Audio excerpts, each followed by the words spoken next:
ஒரு ஃபேமிலிக்குள்ளே ஒரு ஹஸ்பண்ட் ஒய்ஃபுக்குள்ளே ஒரு அப்பா மகனுக்குள்ளே பிள்ளைக்குள்ளே அப்படி இருக்கும்போது குறைகளின் காரணமாக நிறைவேற்ற தன்மையின் காரணமாக ஏதாவது பேசிகிட்டே இருப்பாங்க. அறிவுக்குள்ளே இருந்து பார்த்தா குழப்பமாகவே இருக்கும். ஏன் அவன் அப்படி செய்யணும், ஏன் அப்படி பேசணும், இப்படி பேசியிருக்கலாமே, இப்படி செய்திருக்கலாமே. அந்த அறிவுக்குள்ளே போகாமல் பொறுத்துக்க தெரியணும். அறிவு அப்படின்னு சொன்னாலே தனக்குள்ள அடங்குதல்னு அர்த்தம். நம்முடைய பொதுவான மனம் பிரச்சனைகளை அலசி ஆராய்ந்து அறிவுபூர்வமாக சிந்தித்து இது சரி அது தப்புன்னு ஃபார்முலாலாம் போட்டு வாழக்கூடிய அறிவு பொதுவான அறிவு. நீங்கள் அதை நினச்சே இருக்க மாட்டீங்க. அடிக்கடி ஒரு விஷயம் உங்களை தாக்குதுன்னு வச்சுங்களேன். நல்ல விஷயமா இருக்கிறதுனாலும் அதை நீங்கள் ஆழமாக கவனிக்கும் போது உள்ளே போயிடும். உள்ளே போயிடுச்சுன்னா அது உருவாகி வர்றது தானாக நடந்துடும். அது யாருடைய உதவியும் அதுக்கு தேவையில்லை. இந்த சப்கான்ஷியஸ் மைண்டுக்குள்ளே கொண்டு போகிற விஷயங்கள் மட்டும் எச்சரிக்கையாக இருக்கணும். அது தானாக நிகழ்ந்துடும். நீங்கள் நினைக்கவே இல்லை, நான் செய்யணும்னு விரும்பவே இல்லை, நான் எப்படி செய்ததுன்னே தெரியலன்னு நிறைய பேர் கேள்விப்பட்டிருக்கோம் இல்லையா? எண்ணங்களுடைய தொகுப்பு தான் மனம். பொதுவான வரக்கூடிய எண்ணங்கள் நம்ம அனுபவித்தது, கேட்டது, பார்த்ததுலேருந்து வரும். தனியான எண்ணங்கள் வரும். அந்த இடம் தான் நம்ம கவனிக்க வேண்டிய இடம். அந்த இடத்த கவனித்து நம்ம உள்ளே போயிட்டோம்னா அது நமக்கான வாழ்க்கையாக மாறிடும். உலகம் சார்ந்த வாழ்க்கை உதவியாக இருக்கணும். யாருக்காவது ஒரு உதவியாக இருக்கணுமே தவிர அவங்ககிட்ட இந்த வாழ்க்கையை தேடுறதா இருக்கக்கூடாது. நம்ம வாழறத நம்ம பார்க்கணும். பிறருக்காக நம்ம உதவியாக இருக்கணுமே தவிர பிறருக்காக வாழ்தல் என்பது இல்லை. இவங்க என்ன இருக்கிறாங்க பார்த்துப்பாங்க, அவங்க என்ன இருக்கிறாங்க பார்த்துப்பாங்கன்ற நம்பிக்கை இப்போவே திறந்துட்டோம்னா இருக்கிற வரைக்கும் நம்முடைய வாழ்க்கை நல்லா இருக்குன்ற நம்பிக்கையோடு இருக்கும்போது எல்லாமே சாதாரணமாக நமக்கு சுகமாக அமைஞ்சிடும். யார் மீதாவது ஒரு நம்பிக்கை, யாராவது இருப்பாங்கன்ற எண்ணங்கள் ஓடிச்சுன்னா அதை கட்டாப் பண்ணிடணும். அதை துண்டாக்கிட்டு நமக்கு இறைவன் போதும் அப்படின்னும்போது யாருடைய உதவி இல்லாமல் உங்கள் வாழ்க்கை நகரதை நீங்கள் பார்ப்பீங்க. இந்த வாழ்க்கையில் நம்ம அடையக்கூடிய வெற்றி என்னென்னா நம்ம உதவுற இடத்துல இருக்கணும். உங்களை பார்த்தாலே ஒரு எரிச்சலும் கோபமும் ஆத்திரமும் யாருக்காக வச்சுங்க, பயமாக இருந்துன்னு வச்சுங்க, வந்துட்டாங்கடா வந்தாச்சு அவ்வளோதான் நீ முடிஞ்சுது அப்படி பயந்தாங்கன்னா நம்ம தப்பான வாழ்க்கை வாழ்றதுக்கான அடிப்படையை புரிஞ்சுக்கணும். அப்போ எதிர்பார்ப்புகள் விலகி தனக்குள் தான் ஆழ்ந்து சென்று தன்னுடைய வாழ்க்கை என்ன இருக்குதோ அதில் யார் இருக்காங்களோ யார் இல்லையோ நமக்குன்னு வாழ்க்கை இருக்குல்ல. இப்போ சண்டைலாம் ஏன் வருது சொல்லுங்கள்? சாதகமாக இல்லைன்றதுனால தான். நமக்கு சாதகமாக இல்லை, நம்ம பேச்சை கேட்க மாட்டுறாங்க. அதனால் இந்த வாழ்க்கையை நம்ம எங்கே சிக்கலாக்கிறோன்னா நிறைய அறிவுபூர்வமாக சிந்திக்கிறது. ஏன் இப்படி பிணக்கு வருதுன்னா ஒருத்தர்கிட்ட ஒருத்தர் என்ன ஒன்று எதிர்பார்த்துக்கிட்டு இருக்கிறோம். எதிர்பார்ப்புடன் கூடிய உதவி அது உதவியே இல்லை. அது கொஞ்சம் ரிலாக்ஸாக இருக்கும், போய் பார்க்கலாம் அப்படின்னா குருமார்களை போய் பாருங்கள்.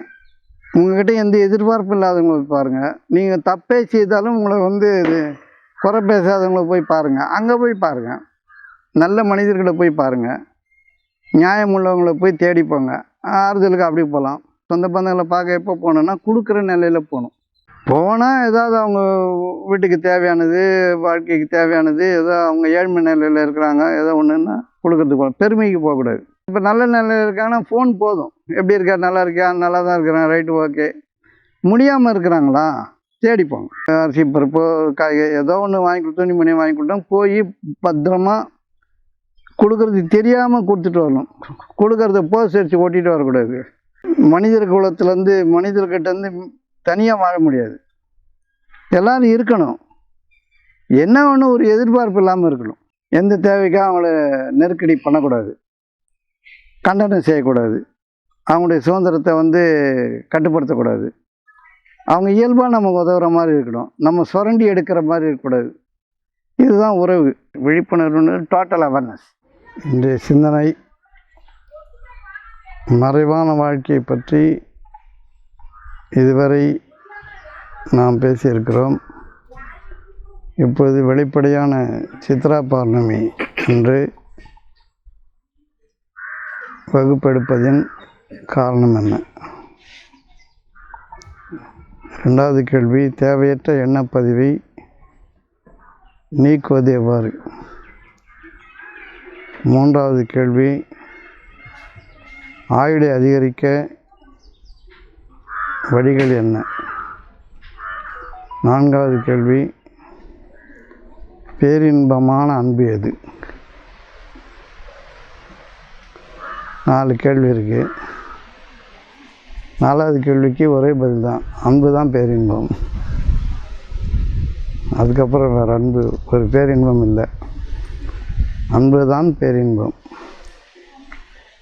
இப்போது மறைவான வாழ்க்கை பற்றி தான் நம்ம பேசியிருக்கோம் அப்படின்னு கேட்குறீங்க. நம்முடைய மனம் மறைவாக இருக்குது, ஆனால் நம்முடைய தேவைகள் எல்லாம் வெளிப்படையாக இருக்குது. உலகம் கொடுங்க, அப்புறம் கொடுக்கலாம். எடுத்துங்க. உலகம் பொருட்களால் ஆனது, வாழ்க்கை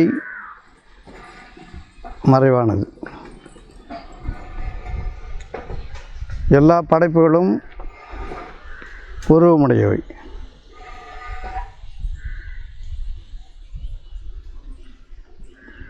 எல்லா படைப்புகளும் உருவமுடையவை.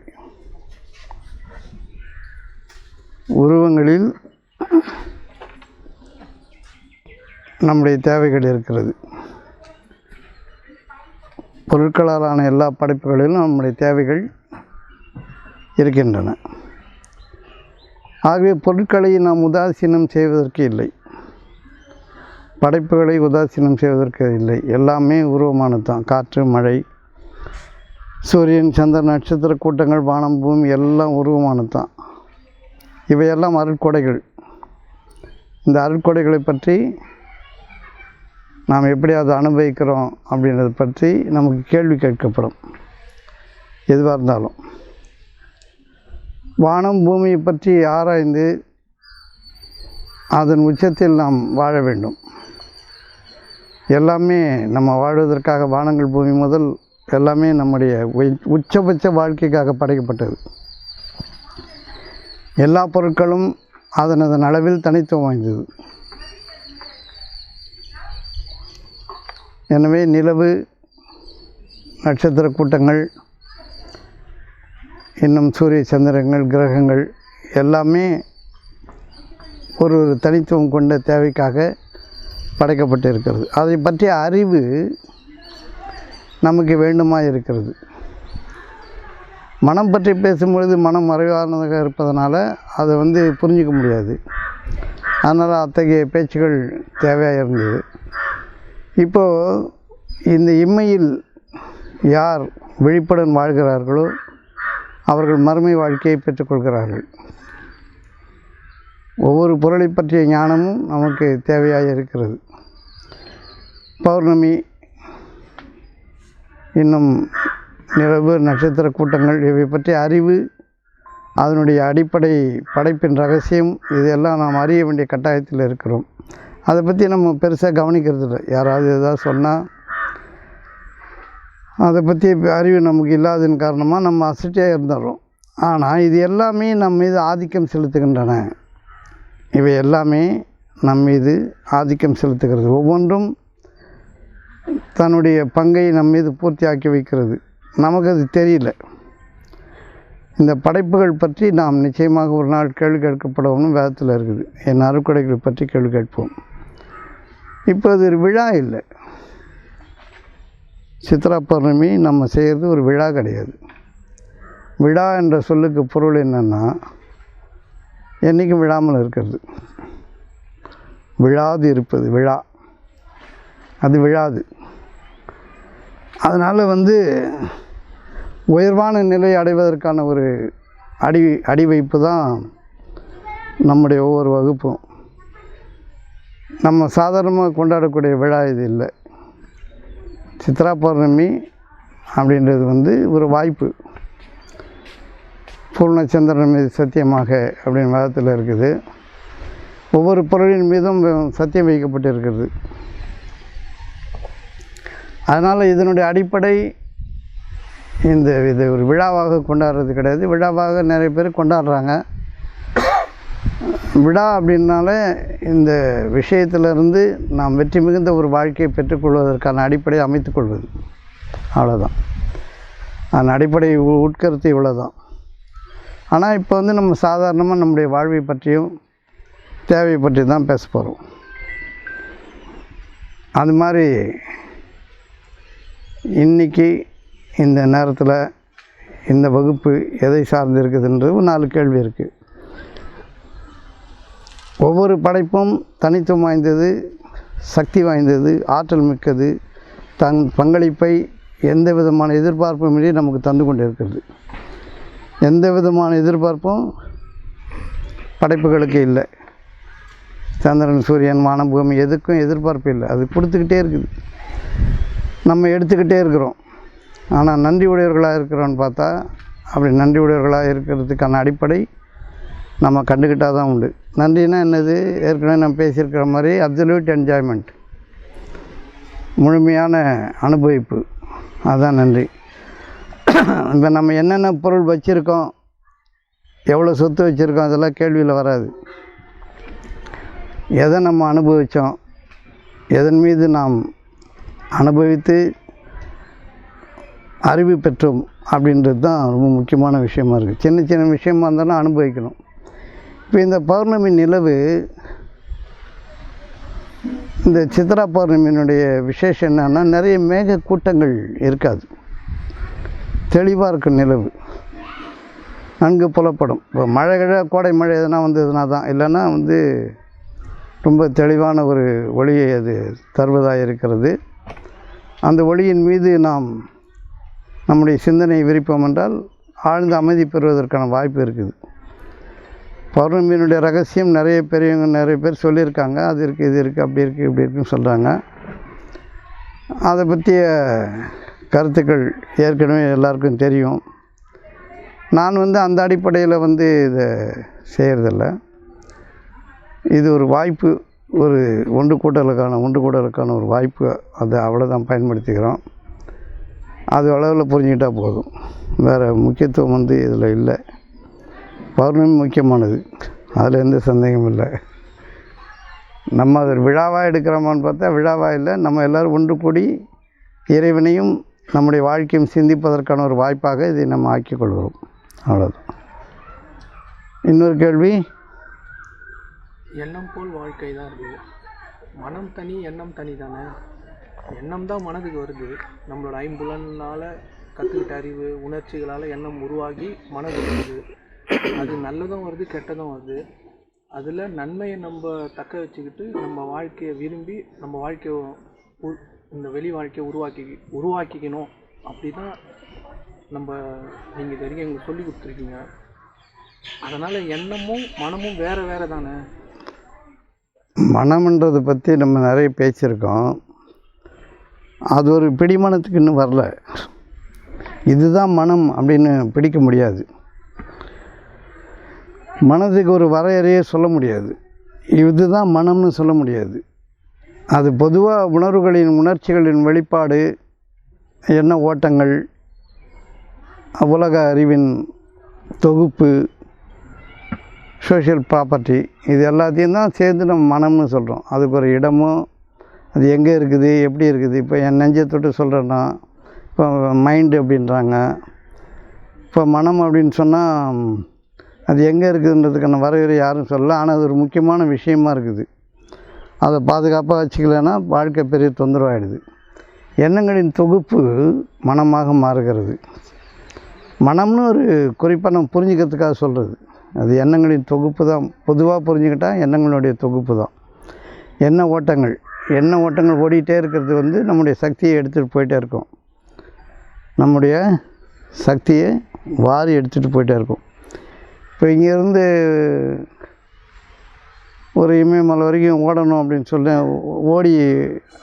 ஓடிடுங்க, ஓடி போய் இமயமலைக்கு போயிடுங்க, வெறும் காலால் ஓடுங்கன்னா ஓட முடியாது. ஓடுறதுக்கு நிறைய பலம், உடல் பலம் தேவைப்படும். அதுவும் காலம் எடுக்கும். மனம்னா சரின்னு டக்குன்னு போயிடும். அது எங்கே வேணாலும் போயிடும். மனோவேகம் எங்கே வேணாலும் போயிடும். அதனால் வந்து எண்ணங்கள் வேறு மனம் வேறுன்னு சொல்கிறதுக்கான வாய்ப்பு இல்லை. எண்ணங்கள் ஒழுங்குபடுத்தப்பட்டால் மனம் ஒழுங்காயிடும். இப்போ மனதின் மீது ஆதிக்கம் இல்லை அப்படின்னா நமக்கு வாழ்க்கை சரியாக இல்லைன்னு அர்த்தம். மனதின் மீது ஒவ்வொருத்தருக்கும் ஆதிக்கம் இருக்கணும். இந்த மனதை விட்டுட்டோம்னா அது நம்முடைய வாழ்க்கையை சின்ன பின்னமாக்கி விட்டுடும். எப்படி தான் நீங்கள் மனதை கட்டு பண்ணாலும் அது உங்களை விட்டு வெளியேறதுக்கு தான் முயற்சி பண்ணும், வெளியே கூட்டு போகிறத முயற்சி பண்ணும். மனதை ஒரு கட்டுப்பாட்டுக்குள்ளே கொண்டு வரதுன்றது குதிரை கொம்பு. அது எப்படியாவது கொண்டு வந்தே தீரணுன்றது தான் நம்ம வாழ்க்கையினுடைய லட்சியமாக இருக்கணும். மனதை எப்படி கட்டுப்படுத்துறது அப்படின்ட்டு ரொம்ப திண்டாட்டமான ஒரு விஷயந்தான். எத்தனையோ வகுப்புகள் இதை பற்றி பேசியிருக்கிறோம், மனம் பற்றி. ஆனால் ஒரு முடிவுக்கு வரவே முடியல.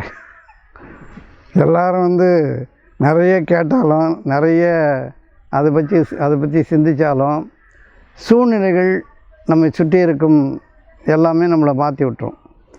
ஏன்னா நமக்கு வாழணுன்ற ஆசை இருக்க தவிர, எப்படியாவது வாழணுன்ற ஆசை இருக்க தவிர அறம் சார்ந்து வாழணுன்ற நிலைப்பாடை நம்ம விட்டுறோம். பணம் சம்பாதிக்கணும், செல்வம் சொத்து சேர்க்கணும், சொந்த பந்தங்கள் கூட மதிப்பு மரியாதை வாழணும், இதுதான் நம்முடைய ஏக்கமாக இருக்குதே தவிர ஆற்றலுடைய மனிதனா படைக்கும் திறனுடையவனா வாழணுன்ற எண்ணம் நம்ம ரொம்ப குறைவு தான். ஆற்றலுடைய மனிதனாகவும் படைக்கும் திறனுடைய மனிதனாகவும் மாறணும். படைக்கும் திறனுடைய மனிதன்னா மனதை கொண்டு படைக்கிறதுன்றது கிடையாது.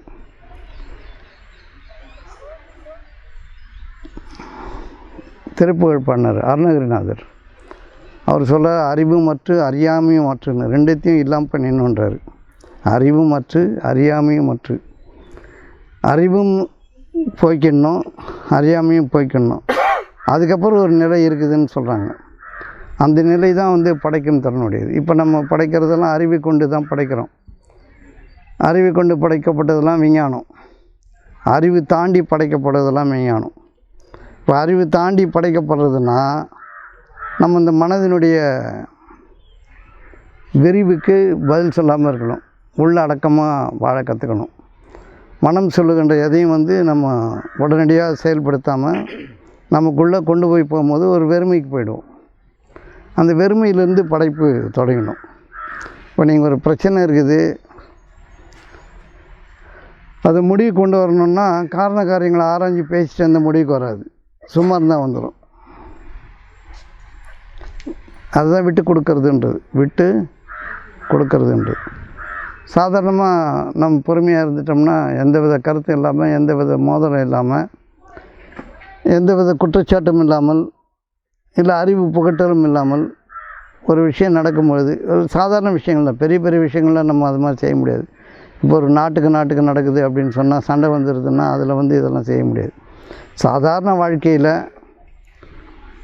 நம்ம சும்மா அறிவை உபயோகம் பண்ணாமல், அறிவு தாண்டி இப்போ குற்றம் தப்புன்னு தெரியுது, தப்பு தான், சரி, ஒன்றும் பண்ண முடியாது, கொஞ்சம் பொறுமையாக இருந்தால் சரியாயிடும் அப்படின்ற மாதிரி நம்ம அறிவு தாண்டி சிந்திக்காமல், இல்லை நீ குற்றத்தை நிரூபிக்க முயலாமல், சாதாரண வாழ்க்கையில் தான் சொல்கிறேன், சாதாரண மனிதர்களுக்குள்ள பெரும் விஷயங்கள், பெரும் தவறுகளுக்கெல்லாம் இது ஒத்து வராது. ஒரு ஃபேமிலிக்குள்ளே, ஒரு ஹஸ்பண்ட் ஒய்ஃபுக்குள்ளே, ஒரு அப்பா மகனுக்குள்ளே, பிள்ளைக்குள்ளே அப்படி இருக்கும்போது குறைகளின் காரணமாக, நிறைவேற்ற தன்மையின் காரணமாக ஏதாவது பேசிகிட்டே இருப்பாங்க. நீ தப்பு, நீ அதை செய்யலை, இது செய்யலைன்னு சொல்லுவாங்க. இப்போ அப்படி இருக்கும்பொழுது அறிவு தாண்டி போயிடணும். அறிவுக்குள்ளே இருந்து பார்த்தா குழப்பமாகவே இருக்கும். ஏன் அப்படி செய்யணும், ஏன் அப்படி பேசணும், இப்படி பேசியிருக்கலாமே, இப்படி செய்திருக்கலாமே அப்படின்ற நிலைப்பாடு நமக்கு நிறைய அறிவு சார்ந்து வரும். அந்த அறிவை கடந்து போகணும். அந்த அறிவுக்குள்ளே போகாமல் பொறுத்துக்க தெரியணும். தப்பு தான், நமக்கு பிடிக்கல தான், அவங்கள வழி திருத்தணுன்றதுக்காக நிறைய குத்தி காட்டி பேசி சரி பண்ணுறன்றதில் நிறைய தப்பு பண்ணக்கூடாது. கொஞ்ச நேரம் பொறுமையாக இருந்துட்டோம்னாலே நிறைய விஷயங்கள் தானாக சரியாயிடும். இப்போ மனம் கடக்கிறதுக்கான ஒரு விஷயம் அறிவு அதிகம் உபயோகம் பண்ணாமல் இருக்கணும். அறிவு சார்ந்து சிந்திக்கிறோம் இல்லையா? இப்போ நம்ம பசங்க நம்ம கூட இருப்பாங்க, திடீர்னு நான் தனியாக போகிறேன் அப்படின்வாங்க. அறிவு சார்ந்து சிந்திச்சோம்னா நான் அதை செய்தேன், இப்படி வளர்த்தேன், இப்படி போனேன் நீ வந்தான்னு சொல்லுவோம்ல. நிறைய பண்ணியிருக்கேன், இப்படி நீ போயிடுறான், நம்மளை விட்டு போகிறான், அப்படி நிறைய குழப்பங்கள் வரும்ல. அது இல்லாமல் சரி வாழ்க்கை எல்லாருக்கும் தனித்தனியானது அப்படின்ற அடிப்படையில் பொறுமையாக இருந்துட்டிங்கன்னா, எந்த முயற்சியும் செய்யாமல் இருந்தீங்கன்னா உங்களுக்கான வாழ்க்கை உங்களை வந்து அடையும். இது என்னன்னு புரியுதா? நம்ம வந்து காரண காரியங்கள் நிறைய வச்சுருக்கோம். இப்படிலாம் வாழணும், நான் இதெல்லாம் பண்ணியிருக்கேன், நீங்கள் இதெல்லாம் பண்ணணும், கிவ் அண்ட் டேக் பாலிசி, நான் செய்த நீ செய்யணும், இட்டாருக்கு இடணும், செய்தாருக்கு செய்யணும் அப்படின்னு நிறைய வச்சுருக்கோம். நம்ம கூட இருந்தவங்க நம்மளை விட்டு போகிறாங்க, சரி நான் தனியாக போகிறேன் அப்படின்னு சொன்னாங்கன்னா நம்ம கொஞ்ச நேரம் சும்மா இருந்தாலே போதும், நம்மளுக்கு உண்டான வாழ்க்கை வந்து நம்மளை வந்து அடையும். இப்போ உடம்பு சரியில்லைன்றதை வந்து நிறைய பேர்கிட்ட சொல்லி ஆற்றாமையில் பேசி ஏதாவது ஆராய்ச்சி அப்படி இல்லை. கொஞ்ச நேரம் சும்மா இருந்தாலே, பொறுமையாக இருந்தாலே அந்த உடம்பு சரியாவதற்கான வாய்ப்பு வழிமுறைகள் எல்லாம் தானாக வந்து அமையும். அறிவு கடத்தல், அறிவின் மீது வாழ்வதை விட்டுட்டு, அறிவு வந்து பெரும்பான்மையான வாழ்க்கைக்கு உதவியாக தான் இருக்கும். நிறைய விஷயங்கள் அறிவு உதவியாக இருக்காது, கொஞ்சம் ஆழமான விஷயங்களுக்கு அறிவு பயன்படாது. அறிவோடு நடந்துக்க அப்படின்னா உன்னுடைய அறிவை ரொம்ப பயன்படுத்தாதுன்னு அர்த்தம். நம்ம அறிவுன்னு நினச்சிக்கிறது எல்லாமே வந்து நம்முடைய இயலாமையை தான் வந்து இன்னொருத்தர் மேலே ஏற்றுறது, சுட்டி காட்டுறத வந்து அறிவுன்னு நினைக்கிறோம்.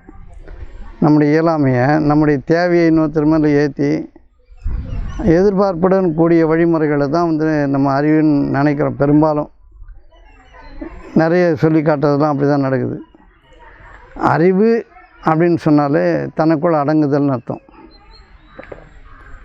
அறிவு இருக்கிறவன் அடங்கிடுவான், அறிவு இல்லாதவன் ஆடுவான்.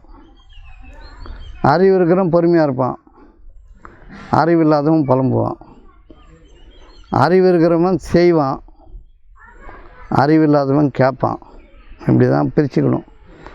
அப்போ அறிவு கடந்து வாழ்கின்ற ஒரு வாழ்க்கை நம்முடைய அடிப்படையை சீராக அமைத்து விடுகிறது. அறிவு மற்ற விஷயங்களெல்லாம் அறிவு தேவை. இப்போ உலக படிப்புகள் இருக்குல்ல, அதெல்லாம் ஒரு வரையறைக்குள்ளே சொல்லிக் கொடுக்கப்பட்டிருக்கு, அதுக்கெல்லாம் ஃபார்முலா இருக்குது, அதெல்லாம் கற்றுக்கணும்.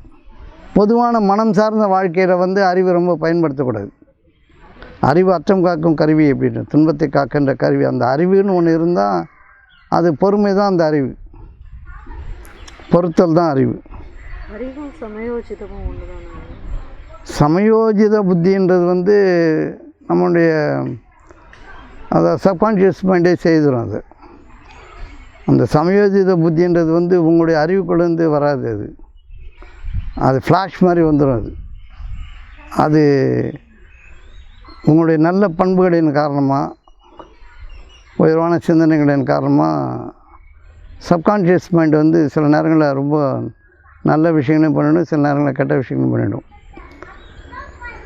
சப்கான்ஷியஸ் மைண்டுக்குள்ளே கொண்டு போகிறது, அந்த ஆழ்மனதுக்குள்ளே வந்து நீங்கள் விஷயங்களை கொண்டு போயிட்டீங்கன்னா அது எப்படி தான் நடந்துடும். அதுக்குள்ளே கொண்டு போகிறது ஜாக்கிரதையாக கொண்டு போகணும். இப்போ தீயதான விஷயங்கள் அடிக்கடி உங்கள் மனதுக்குள்ளே வருதுன்னு வச்சுக்கோங்க, கெட்ட விஷயங்கள் வருதுன்னு வச்சுங்களேன். இந்த கெட்ட விஷயங்கள் வரும்போது நீங்கள் ரொம்ப ஆழமாக அதை கவனிச்சிங்கன்னா அது உள்ளே போய்டும். நல்ல விஷயங்கள் வரும்போது ஆழமாக கவனிச்சிங்கன்னா, ஆழமாக கவனிக்கிறதுனா அடிக்கடி ஃப்ளாஷ் ஆகும்.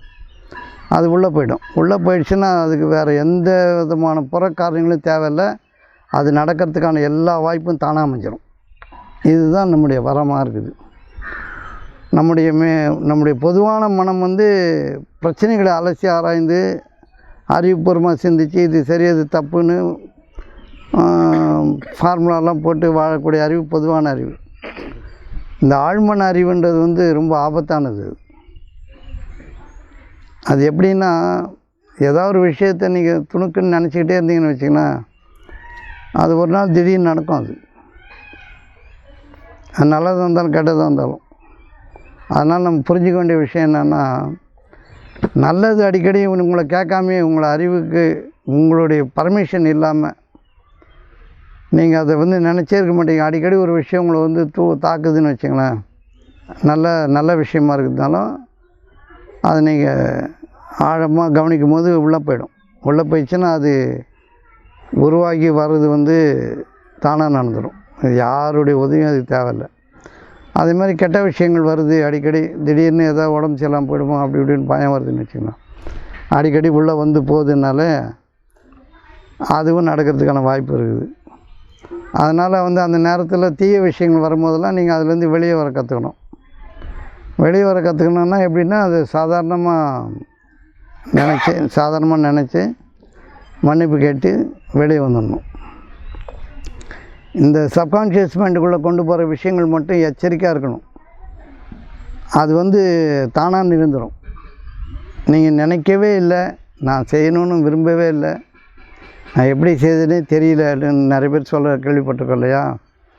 எப்படி நடந்ததுன்னே எனக்கு தெரியல அப்படின்லாம் நம்ம சொல்கிறோம். அது வந்து உங்களுக்கு என்ன செய்ய போகிறீங்கன்றதுக்கான ஒரு முன்னறிவிப்பு வரும். என்ன நடக்க போகுதுன்றதுக்கான எல்லாருக்கும் ஒரு முன்னறிவிப்பு வரும். இதை ஆழ கவனித்தாலே பெருவாரியான வாழ்க்கையினுடைய பாதையை நம்ம நிர்ணயம் பண்ணிடலாம். இது வந்து எல்லாருக்குமான ஒரு வரமாக தான் இருக்குது. சின்ன சின்ன விஷயங்கள் எனக்கு இப்படி குருவி சொல்லுதுன்னு சொல்லுவாங்கள்ல, குருவி சொல்லுது அப்படின்னு சொல்லுவாங்க. அப்போ வந்து அது மாதிரி உள்ள ஒரு உணர்வு நிலைக்குள்ளே ஒரு சப்தம் கேட்கும். நான் வந்து இது மாதிரி எனக்கு நடக்கும்னு தோணுது.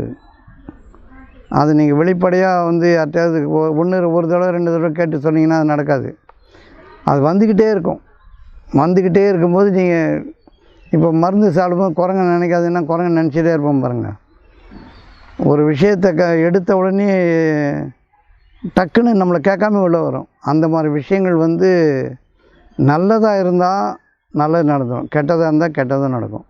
இந்த கெட்டதாக வருதுன்னு நினைக்கும் போது நீங்கள் அதுக்கு ரொம்ப முக்கியத்துவம் கொடுக்காம அது வந்து வெளியேற்றத்துக்கான வழிமுறைகளை மன்னிப்பு கேட்டு மீண்டுக்கணும். அப்படி நடக்கிறது உண்டு. இப்போ வந்து எண்ணம் வேறு மனம் வேறு கிடையாது. எண்ணங்களுடைய தொகுப்பு தான் மனம். எண்ணங்கள் வந்து பார்த்த பொருள்லேருந்து வரும், அனுபவித்த பொருள்லேருந்து வரும், பேசுகிற மனுஷங்கிட்டேருந்து வரும், உலகத்தினுடைய நம்ம எதெல்லாம் நம்ம கற்றுக் கொடுக்கப்பட்டதோ அதுலேருந்தெல்லாம் எண்ணம் வரும்.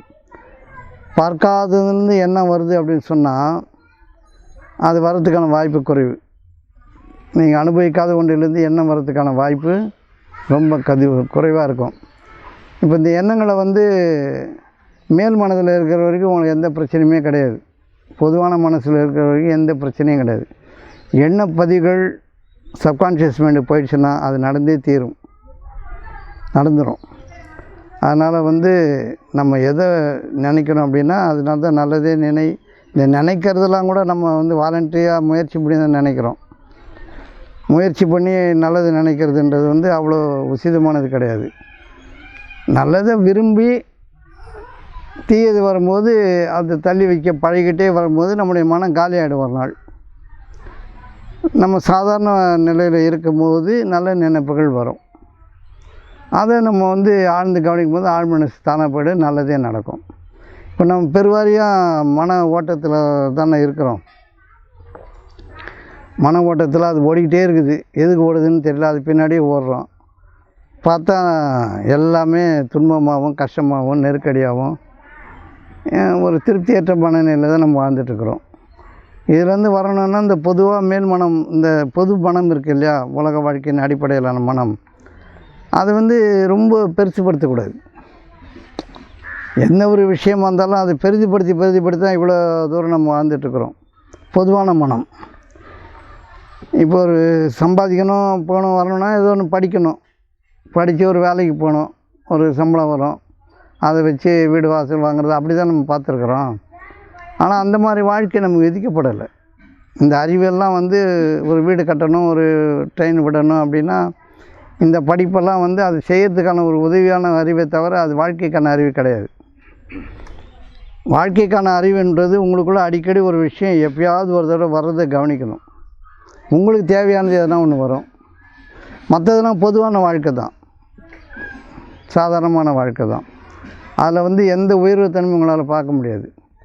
உங்களுக்கு தேவையானதை நீங்கள் அடைய வேண்டிய இடத்த உங்களுடைய ஆழ்மனத்திலேருந்து செய்தி வெளியிடப்படும். ஆழ்மனத்திலேருந்து வராது, ஒரு எண்ணம் வரும். அது ஆழ்மனத்துக்கு எடுத்துகிட்டு போகணும்.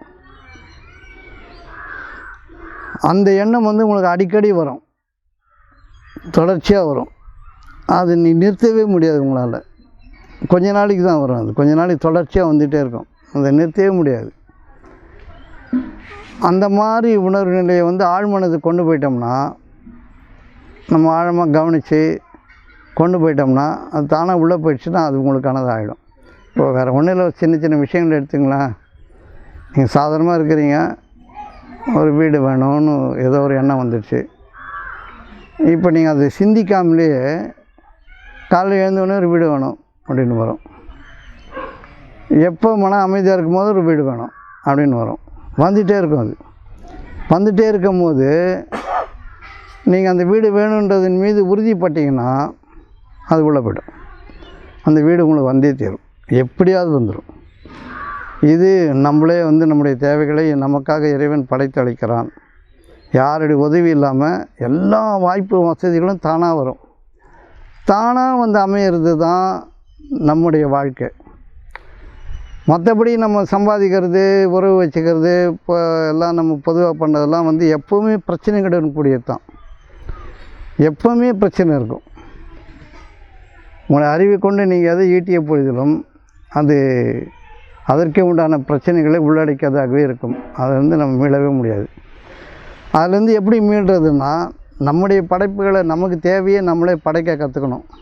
அது எப்படி வரும்னா, எப்பயாவது ஒரு வாட்டி உங்களுக்கு உள்ளுக்குள்ளே ஒரு எண்ணம் வந்து ஓடிட்டே இருக்கும். அது நமக்கானதுன்னு புரிஞ்சுக்கணும். கெட்டது வரும், அதுவும் ஜாக்கிரதையாக இருக்கணும். இந்த கெட்டதின் மீது நீங்கள் கவனம் வச்சிங்கன்னா அதுவும் உங்களுக்கு வந்து சேர்ந்துடும். அதில் தான் வந்து நம்ம தப்பு நிறைய மாட்டிக்கிறதுனால தான். நம்ம செய்யணுன்னு இன்டென்ஷனே இருக்காது. பொது அறிவை பொறுத்த வரைக்கும் அப்படி இருக்காது. ஆனால் எப்படியாவது ஒரு தப்பை செய்திருவோம். அது எப்படி செய்யுதுன்னு பார்த்தா காரணமே கிடையாது, செய்ய வேண்டியதாக ஆகிடும். சூழ்நிலை அப்படி ஆக்கி விட்டுட்டு நம்ம அதனுடைய முழு காரணமும் நம்மளாக தான் இருப்போம். அப்போ வந்து தப்பிக்க முயலக்கூடாது. மற்றவங்களுடைய ஆழ்மனத்தில் நமக்கு எதிராக இருந்தால் அது கூட பலிக்கும். நமக்கு எதிராக இருந்தால் அவங்களுக்கு பலிக்காது, அது அவங்களுக்கு தான் பலிக்கும். இப்போ வந்து இவங்க ஆழ்மனத்துக்குள்ளே வந்து யாரையாவது அழிக்கணும், இவங்க அழிக்க போகணும் அப்படிலாம் வந்து வர்றதுக்கு வாய்ப்பு இல்லை. உங்கள் தேவை மட்டும்தான் வரும். உங்களுடைய வெறுப்புணர்வு, உங்களுடைய அன்பு, உங்களுடைய காழ்ப்புணர்ச்சி இதெல்லாம் வந்து உங்களுடைய சக்தியை எடுத்துக்கிட்டு போயிடும். உங்களுடைய நல்லதை எடுத்துகிட்டு போய் வேணால் அவங்களால எந்த துன்பம் அவங்களுக்கு வரதுக்கு வாய்ப்பு இல்லை. அது உங்களுக்கே துன்பமாகிடும். வேணால் நீங்கள் நினைக்கிற காழ்ப்புணர்ச்சி, வெறுப்புணர்ச்சியில் உங்களே அழிக்குமே தவிர இன்னொருத்தர் அழிக்காது. இன்னொருத்தர் அழிக்கிறதுக்கு வாய்ப்பு இல்லை. அதனால் அதை பற்றி சிந்திக்க வேண்டிய அவசியம் இல்லை. நம்ம என்ன பேசுகிறோம் அப்படின்னா, பொதுவாக நம்மளுடைய தேவைகள் நமக்கு அறிவிக்கப்படும். எதுவான மற்றெல்லாம் நம்ம பெருவாரியாக 90% வாழ்க்கை வந்து உலக அறிவில் தான் வாழறோம். உள்ளறிவு வந்து வாழ்க்கையை கொண்டு வரும்போது கவனிக்காம விட்டுருவோம் நிறையா. அப்படி தான் நம்ம துன்பத்திலேயே வாழ்ந்துட்டுருக்குறோம். சுகத்தில் வாழணும் அப்படின்னு சொன்னால் நமக்கான எண்ணங்கள் வரும் பொழுது பிரத்யேகமாக நமக்குன்னு ஒரு சின்ன சின்ன நேரங்களில் தான் வரும். அது எப்பயாவது ஒரு தடவை தான் வருது. மற்றதெல்லாம் பொதுவான அறிவு கொண்டு தான் வாழ்ந்துட்டே போவோம். இதை கவனிக்கிறது இல்லை, நம்ம ரொம்ப கவனிக்கிறது இல்லை. ஒரு இன்ட்யூஷன் அப்படின்னு சொல்கிறாங்கள்ல, அது வரும். அது வரும்போது அது நல்லதாக இருந்தால் வலுப்படுத்தணும், தீயதாக இருந்தால் அதை வந்து சாதாரணமாக விட்டுடணும். தீயதாக வந்து சாதாரணமாக கெட்ட எண்ணம் வருதுன்னு வச்சுக்கோங்க, அடிக்கடி வரும், உங்களுடைய அனுமதியின்றி வரும். அதை நல்லா கவனிங்க. எல்லாருக்கும் அது அனுபவம் இருக்கும். அது காலையில் எழுந்தவுடனே முதல் நினைப்பா அது வரும். எதையாவது வேலை செய்துட்டு கெட்டதாக இருந்தால் அதை நீங்கள் சாதாரணமாக விட்டுடணும். அதை ரொம்ப வலுப்படுத்தக்கூடாது. இப்படி ஆகிடுமா, அப்படி ஆகிடுமா, இப்படி ஆகிடுமா அப்படி நினைக்காம சாதாரணமாட்டாக அதுவே போயிடும். அது அங்கேயே எரேஸ் ஆகிடும். ஆழ்மனதுக்கு கொண்டு போகிற எல்லா விஷயங்களும் நடந்துன்றது தான் நம்ம கவனிக்க வேண்டிய விஷயம். எதுவாக இருந்தாலும் நமக்குன்ற வாழ்க்கை நம்மளை தேடி வந்துக்கிட்டே இருக்கிறதுன்றதை நம்ம கவனிக்கலாம். அதுதான் நம்முடைய வாழ்க்கை. இப்போ சின்னதாக ஒரு விஷயம், ஒரு நல்ல வீட்டில், பெரிய வீட்டில் வாழ்ந்துட்டுருக்கோன்னு வச்சுங்களேன், உங்களுக்கு எங்கேயாவது போய் ஒரு சின்ன குடிசையில் கொஞ்ச நாள் இருந்தால் நல்லாயிருக்கும் அப்படின்னு அடிக்கடி எண்ணம் வந்துச்சுன்னா அங்கே தான் உங்களுடைய வாழ்க்கைன்ற ருசி மறைஞ்சிருக்குது. இதை கட்டிப்பிடிச்சி தெரியறதுக்கு நிம்மதியாக இருக்காது. அதனால் இதில் என்ன நம்ம புரிஞ்சுக்கிறோம் அப்படின்னா, இந்த மாதிரி எண்ண ஓட்டங்கள் இப்போ ஒரு எண்ணம் வேறு மனம் வேறுன்னு கேட்டதுனால சொல்கிறேன். எண்ணம் வந்து பொதுவான வரக்கூடிய எண்ணங்கள் வந்து நம்ம அனுபவித்தது கேட்டது பார்த்ததுலேருந்து வரும். தனியான எண்ணங்கள் வரும். நம்ம அனுபவித்து பார்த்தது கேட்டதில் தான் நமக்குன்னு ஒன்று வரும். அது அந்த இடம் தான் நம்ம கவனிக்க வேண்டிய இடம். அந்த இடத்த கவனித்து நம்ம உள்ளே போயிட்டோம்னா அது நமக்கான வாழ்க்கையாக மாறிடும்.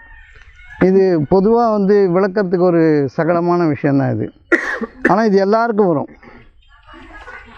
எல்லாருக்குமா வரும். ஒரு மனம் வந்து பேசிகிட்டே இருக்கிறதுனால வந்து இது கவனிக்காமல் போயிடுறோம். நிறைய பொது பிரச்சனைகளை கலந்து குடும்பம் குட்டி அது இதுன்னு பேசி நிறைய விஷயத்தை நம்ம இழந்துடுறோம். நமக்கான வாழ்க்கை நமக்கு அறிவிக்கப்படும் பொழுது அதன் மீது கவனம் இருக்கணும்னா மனம் சல்லமற்று இருக்கணும். இப்போ மனம் வந்து பேசாது இருக்கிறது கற்றுக்கிறது தான் சரி. இப்போ நான் பேசிட்டு இருக்கிறேன்னா எனக்கு மனம் நின்ன நிலையில் இருக்கிறதுனால அது அந்த டெலிவரிக்கு வர்றதே பெரிய கொஞ்சம் நேரம் கஷ்டமாக இருக்கும் எனக்கு. நான் உங்களுக்காக பேசுகிறேன் அப்படின்னா பொதுவான அறிவுலேருந்து பேசுகிறதுன்றது வந்து அறிவுபூர்வம் பேசுகிறது ஈஸியாக இருக்கும்.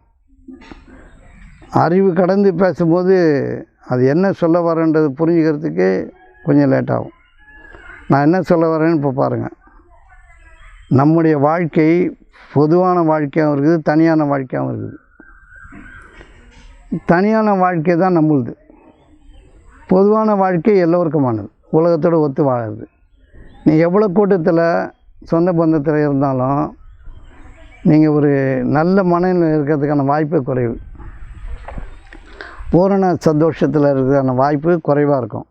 சும்மா பமாத்து பண்ணலாம், அப்படி இருக்குது இப்படி இருக்குது அப்படி பேசிக்கலாம். நிறைய சொந்த பந்தங்க வந்திருக்காங்க, நிறைய பணம் இருக்குது காசு இருக்குதுன்னு எல்லாத்தையும் நீ சந்தோஷம் அடையலாம். ஆனால் அந்த சந்தோஷம் வந்து ஒரு சின்ன விஷயத்தில் உங்களுக்கு மாறி போயிடும். ஒரு சின்ன சாதாரணமாக உங்களுக்கு எதிராக ஒரு விஷயம் நடந்தாலோ இல்லை உங்களுடைய நான் உயிராக நினச்சவங்க உங்களை விட்டு பிரிஞ்சாலோ இல்லை வேறு ஏதாவது உங்களுக்கு கூடவே இருந்த விஷயங்கள் கைவிட்டு போனாலும் நீங்கள் முழுசாக முடிஞ்சிருவீங்க. அது வந்து வாழ்க்கை இல்லைன்றதுக்கான அடையாளம். இப்போ நம்ம பொய்யான வாழ்க்கை வாழ்ந்ததுக்கான அடையாளம் வந்து ஒரு குடும்பமாக இருக்கிறோம். அந்த குடும்பத்துக்குள்ளே சில விஷயங்கள்லாம் பொருளோ பணமோ சொத்தோ சுகமோ வச்சுருப்போம். ஏதோ ஒன்று கைவிட்டு போச்சுன்னா நம்முடைய வாழ்க்கை நிர்மூலமாகிடும், ரொம்ப சங்கடத்துக்கு உள்ளாயிடுவோம். அந்த இடம் தான் கவனிக்கணும். அது மாதிரி வாழ்ந்த வாழ்க்கை நம்ம வாழ்க்கை கிடையாது அப்படின்னு. நம்ம வாழ்க்கைன்றது தனியானது. நமக்கான அறிவிப்புகள் தானாக வரும், அதன் மீது வாழ பழகணும். அப்படி பழகும்போது தான் இந்த மாதிரி இழப்புகள் வந்து வராமே இருக்கும். அது ஒரு போனாலும் அது பெரிய பாதிப்பாக தெரியாது, ஏன்னா உங்கள்கிட்ட படைக்கும் ஆற்றல் இருக்கும். நான் சொல்கிற விஷயங்கள்லாம் முடிஞ்சால் புரிஞ்சுக்க பாருங்கள். நம்ம கூடவே 10 பேர் இருந்து பழகிட்டு இருக்காங்கன்னு வச்சுக்கோங்களேன், குடும்பம் குட்டின்னு. ஒரு நாள் நம்ம தனியாக்கப்படுவோம். நம்ம வாழ்க்கையை வாழறமான்றதுக்கான சோதனைக்கு உள்ளாக்கப்படுவோம். அப்போ வாழும்பொழுது நம்ம கூட இருக்கிறவங்க வந்து உதவி இல்லாமல் இருக்கலாம், இல்லை நம்மளை ஒத்துக்காமல் போயிடலாம், இல்லை எதிர்த்து பேசலாம். இதெல்லாம் வந்து உங்களுக்கு வந்து சங்கடமாயிடும். அப்போ நம்ம நிஜமாக வாழவே இல்லை அப்படின்னு நம்ம தெரிஞ்சுக்கணும். உண்மையாகவே வாழ்ந்துருந்தோம்னா எது நடந்த போயிடும் நம்மளால் சுகமாக இருக்க முடியும். அதாவது சும்மா இருக்க முடியும், சுகமாக இருக்கிற மாதிரியே சும்மா இருக்கலாம். எதிர்வினை ஆற்ற மாட்டோம், சங்கடப்பட மாட்டோம். இந்த சங்கடப்படாத வாழ கற்றுக்கிறது தான் வந்து நம்முடைய லட்சியமாக இருக்கணும். மற்றதெல்லாம் நம்ம ஏற்றி பேசுகிறது தான். அது குடும்பம் குட்டி படிப்பு அது வேலை வாய்ப்பு சட்ட திட்டம் எல்லாமே வந்து ஏற்றி பேசுகிறது தானே தவிர, இது இருக்கும் அது இருக்கிற வரைக்கும் நல்லாயிருக்கும். எது ஒன்று பிரிஞ்சாலும் ரொம்ப சங்கடமாயிடும். இப்போ ஒருத்தர் இருந்தார், என்னுடைய நண்பர் ஒருத்தர், நிறைய பாடுபட்டு நிறைய சொத்தெல்லாம் சேர்த்தார். நல்லவர் தான், ஆனால் பணத்தின் காரணமாக கொஞ்சம் தவறாக நடந்தார். அதெல்லாம் பரவாயில்ல. அவர் எதுக்காக சேர்த்தாரோ, அது யாருக்காக சேர்த்தாரோ அவங்கெல்லாம் தனித்தனியாக போயிட்டாங்க. ரொம்ப சங்கடமாக இருக்கார் அவர் பார்க்கும்போது. யாருக்காக ஒரு சொத்து பணம் சேர்க்குறோம்ல, நம்ம குடும்பம் குட்டி குழந்தைங்க நல்லா இருக்கும் அப்படி இப்படின்னு சேர்க்குறோம்ல, அவங்க எல்லாம் அது பொருட்படுத்தவே இல்லை, உதாசீனப்படுத்திட்டு அவங்க வாழ்க்கை அவங்க போயிட்டார். இப்போ பெரிய வீடு தோட்டத்தோரெல்லாம் வச்சுட்டு தனியாக உட்காந்துருக்காரு. இப்போ அது வாழ்க்கை இல்லையே, தானாக வாழ பழகிறது தானே வாழ்க்கை. அதனால் வந்து உலகம் சார்ந்த வாழ்க்கை வந்து உதவியாக இருக்கணும், யாருக்காவது ஒரு உதவியாக இருக்கணுமே தவிர அவங்கக்கிட்ட இந்த வாழ்க்கையை தேடுறதா இருக்கக்கூடாது. வாழ்க்கையை தேடுறதா, ஆறுதல் தேடுறதா, ஒரு சந்தோஷம் தேடுறதா இந்த வாழ்க்கையை நம்ம மாற்றிக்கிட்டோம்னா நம்ம ஒரு நாள் வந்து அசிங்கப்படுவோம், அது இல்லாமல் போயிடும். அது எந்த குழந்தையாக இருந்தாலும், பிள்ளையாக இருந்தாலும், பொண்டாட்டியாக இருந்தாலும், புருஷனாக இருந்தாலும் எல்லோரும் தன்னுடைய சொந்த வாழ்க்கையை வாழ பழகணும். சொந்தமான வாழ்க்கை வந்து அவங்களுக்கு இருந்தால் தான் மற்றவங்களுக்கு உதவியாக இருப்பாங்க. சார்புடைய வாழ்க்கையாக இருந்ததுன்னா, சார்புடைய வாழ்க்கை உலகத்துக்கானது, ஒரு உதவி தானே தவிர அங்கே ஒரு நிம்மதி இருக்கிறதுக்கு வாய்ப்பு இல்லை. ஏன்னா யாருமே யாருக்கும் உகந்த மாதிரி நடந்துக்க முடியாது, யாருக்கும் சாதகமாக நடக்க முடியாது. ஏண்டவரை சாதகமாக இருப்பாங்க, தூக்கம் வந்துச்சுன்னு தூங்கிடுவாங்க, என்ன பண்ண முடியும்? இப்போ அவங்களுக்கு உடம்பு அலுப்பாக இருந்தால் விட்டுட்டு போயிடுவாங்க. யார் யாருக்காக வாழ முடியும்? அதனால் இந்த வாழ்க்கையை நம்ம இப்போயே பழகணும். தனியாக நம்முடைய வாழ்க்கையை நம்ம வாழணும்னு சொன்னால் எல்லோரும் இருக்கட்டும், எல்லோரும் போட்டும் வரட்டும், எல்லாம் இருக்கட்டும், பேசட்டும். ஆனால் அதெல்லாம் ஒரு ஆறுதல், ஒரு தேர்தல், அது நமக்கு வந்து வாழ்க்கை அப்படின்றதுக்கான வாய்ப்பு ரொம்ப குறைச்சலைங்க. அது போச்சுன்னா முடிஞ்சுது, நம்ம மனம் காயப்பட்டுடும். அதனால தான் வந்து பற்றற்று இருங்க அப்படின்னு சொல்கிறாங்க. பற்று இல்லாமலாம் இருக்க முடியாது, பற்றற்று வாழணும்னு சொல்கிறாங்களே, வாழுங்க. பற்றற்று இருங்கன்னு சொன்னால் டிட்டாச்மெண்ட்டில் இருங்க அப்படின்றாங்க. டிட்டாச்சு லைஃப்ன்றதை விட லவ்ஃபுல்லான லைஃப் நல்லது. அன்புடைய வாழ்க்கை, அன்பு வந்து கொடுப்பதில் தொடங்குறது, அன்பு என்பது வழியில் ஆரம்பிக்கிறது. அதனால் வந்து இந்த வாழ்க்கை எப்படி வாழணும்னு சொன்னால் நம்ம வாழறத நம்ம பார்க்கணும். பிறருக்காக நம்ம வந்து உதவியாக இருக்கணும் தவிர பிறருக்காக வாழ்தல் என்பது இல்லை. பிறருக்கான உதவினா தியாகம்தான். நம்மக்கிட்ட இருந்து முழுமையான அன்போடு கொடுக்கும்போது அது தியாகமாகுது. இல்லைன்னா முழுமையான அன்பு இல்லாமல் இப்போ உழைச்சி வாழ வைக்கிறோம், கஷ்டப்பட்டு நல்லா வரணும் நம்ம உழைக்கிறோம் அப்படின்னு வச்சிங்கன்னா அவங்க வாழ்க்கையை தேடி போகும்போது நம்ம சொல்லி காட்டுவோம், வளர்த்து பிரயோஜனம் இல்லை, செய்தும் பிரயோஜனம் இல்லை, விட்டுட்டு அப்படியே அம்போன்னு விட்டுட்டு போயிட்டாங்க, நம்மளை யாரும் கவனிக்கல, இப்படி குறைப்படுறோம்ல. அப்போ நம்ம வந்து வாழவே இல்லைன்னு அர்த்தம், பிறருக்காக வாழவே இல்லைன்னு அர்த்தம். பிறருக்காக வாழ்தல் என்பது அவங்க எந்த நிலையில் நம்ம விட்டுட்டு போனாலும் நம்முடைய வாழ்க்கையை வந்து துன்பம் வைக்கக்கூடாது. இப்படி ஒரு தனித்தன்மையான வாழ்க்கைக்கு நம்ம பழகணும். இப்போ நம்ம காரணக்காரி தானே சொல்லிகிட்ருக்குறோம். யார் எது சொன்னாலும் ஒரு தேவையின் காரணமாக, உலக இணைப்பின் காரணமாக, உலக நெருக்கத்தின் காரணமாக கூடவே இருக்கணும், போகணும், வரணும், பார்க்கணும், வைக்கணும் நிறைய சொல்கிறோம்ல. அப்படிலாம் வாழறது வந்து சுகப்படாது. எல்லாருமே வந்து சோதனைக்கு உள்ளாக்கப்படுற காலம் ஒன்று வருது. வயதாக வந்து கை காலெலாம் வந்து சோர்வடையும், நடக்க முடியாமல் போகும். உயிர் நல்ல நிலையில் பிரிஞ்சிட்டா பரவாயில்ல, இழுபறியாக இருந்துச்சுன்னு வச்சுக்கோங்க. யாராவது உதவிக்கு இருந்துக்கிட்டே இருக்கணும்ல. உதவிக்கு இருந்துட்டு அவங்க எப்படி உதவி பண்ணுவாங்க? சொந்த மகளாக இருந்தால் கூட அவங்களுக்குன்னு ஒரு வாழ்க்கை வாழ்ந்துட்டு இருக்கும்போது அவங்களுக்குன்னு சொந்த தூக்கம், சொந்த பசி, சொந்த வேலைகள் இருக்கும்போது எந்த அளவுக்கு உதவுவாங்க? உதவுறதுக்கான வாய்ப்பு அதிகம். அதுதான் வந்து டிட்டாச்மெண்ட் சொன்னது தவிர, நல்ல நிலையில் இருக்கும்போதே பற்ற அறுத்துக்கோ அப்படின்னு சொன்னால் அது முடியாது. நல்ல நிலையில் இருக்கும்போது அன்போடு உதவி செய்ய வேண்டியதுதான். நம்ம தாழ்ந்து போகும்போது எந்த குறையும் சொல்லாமல், யாரையும் சொல்லாமல் நம்ம இருந்தோம்னா, யார் மேலும் நம்பிக்கை வைக்காமல், இவங்க என்ன இருக்கிறாங்க பார்த்துப்பாங்க, அவங்க என்ன இருக்கிறாங்க பார்த்துப்பாங்கன்ற நம்பிக்கை இப்போவே திறந்துட்டோம்னா, இருக்கிற வரைக்கும் நம்முடைய வாழ்க்கை நல்லா இருக்குன்ற நம்பிக்கையோடு இருக்கும்போது எல்லாமே சாதாரணமாக நமக்கு சுகமாக அமைஞ்சிடும். இதை நம்ம பார்த்துக்கணும். எவ்வளோ சொந்த பந்தம் இருந்தாலும் சரி, பிள்ளைக்குட்டி இருந்தாலும் சரி, உறவுகள் நிறைய பணம் எல்லாம் இருந்தாலும் சரி, நம்ம தனித்து விடப்படும் பொழுது, இயக்கம் இல்லாமல் ஆகும் பொழுது நம்ம மாட்டிப்போம். இதன் மீது நம்பிக்கை இருந்தால், எல்லோரும் இருக்காங்க பார்த்துப்பாங்கன்னா அங்கே தான் நம்ம சோதிக்கப்படுவோம். எல்லோரும் இருக்கிறாங்க, ஆனால் அவங்கவுங்க வேலையை பார்ப்பாங்க. அந்த ஆறுதல் இப்போயே அடையணும். இதுதான் நம்ம வாழ்க்கை வாழ கற்றுக்கிறதுக்கான அடிப்படை. படைக்கும் ஆற்றல் அப்படின்னு சொன்னால் நம்முடைய வாழ்க்கையை நம்மளே வாழறது தான் நம்ம படைக்கும் ஆற்றலுடையதாக இருக்கிறதுக்கான அடிப்படை. இப்போ இப்படி வாழலைன்னா பிரச்சனை வந்துடும் அப்படின்றத நம்ம இப்போயே தெரிஞ்சுக்கணும். அதனால் நம்முடைய எண்ணங்களின் மீது நமக்கு ஆதிக்க வேணும். யார் மீதாவது ஒரு நம்பிக்கை, யாராவது இருப்பாங்கன்ற எண்ணங்கள் ஓடிச்சுன்னா அதை கட் ஆஃப் பண்ணிடணும். அதை துண்டாக்கிட்டு நமக்கு இறைவன் போதும் அப்படின்னும்போது யாருடைய உதவியும் இல்லாமல் உங்கள் வாழ்க்கை நகரதை நீங்கள் பார்ப்பீங்க. இந்த அடிப்படையை நம்ம புரிஞ்சுக்கணும். இப்போ கணவன் மனைவியாக இருந்தால் கூட சார்புடைய வாழ்க்கை தான். ஒருத்தர் பலமாக இருக்கிற வரைக்கும் நல்ல கேள்வியில் கேட்டுப்பாங்க. உனக்காக நான் வளரேன், எனக்காக வளரேன், அப்படி இப்படின்னு நிறைய பேசுகிறாங்க. நிறைய நாள் வாழ்ந்தவங்க இதெல்லாம் விட்டுட்டு அன்பின் பால் சார்ந்துருவாங்க.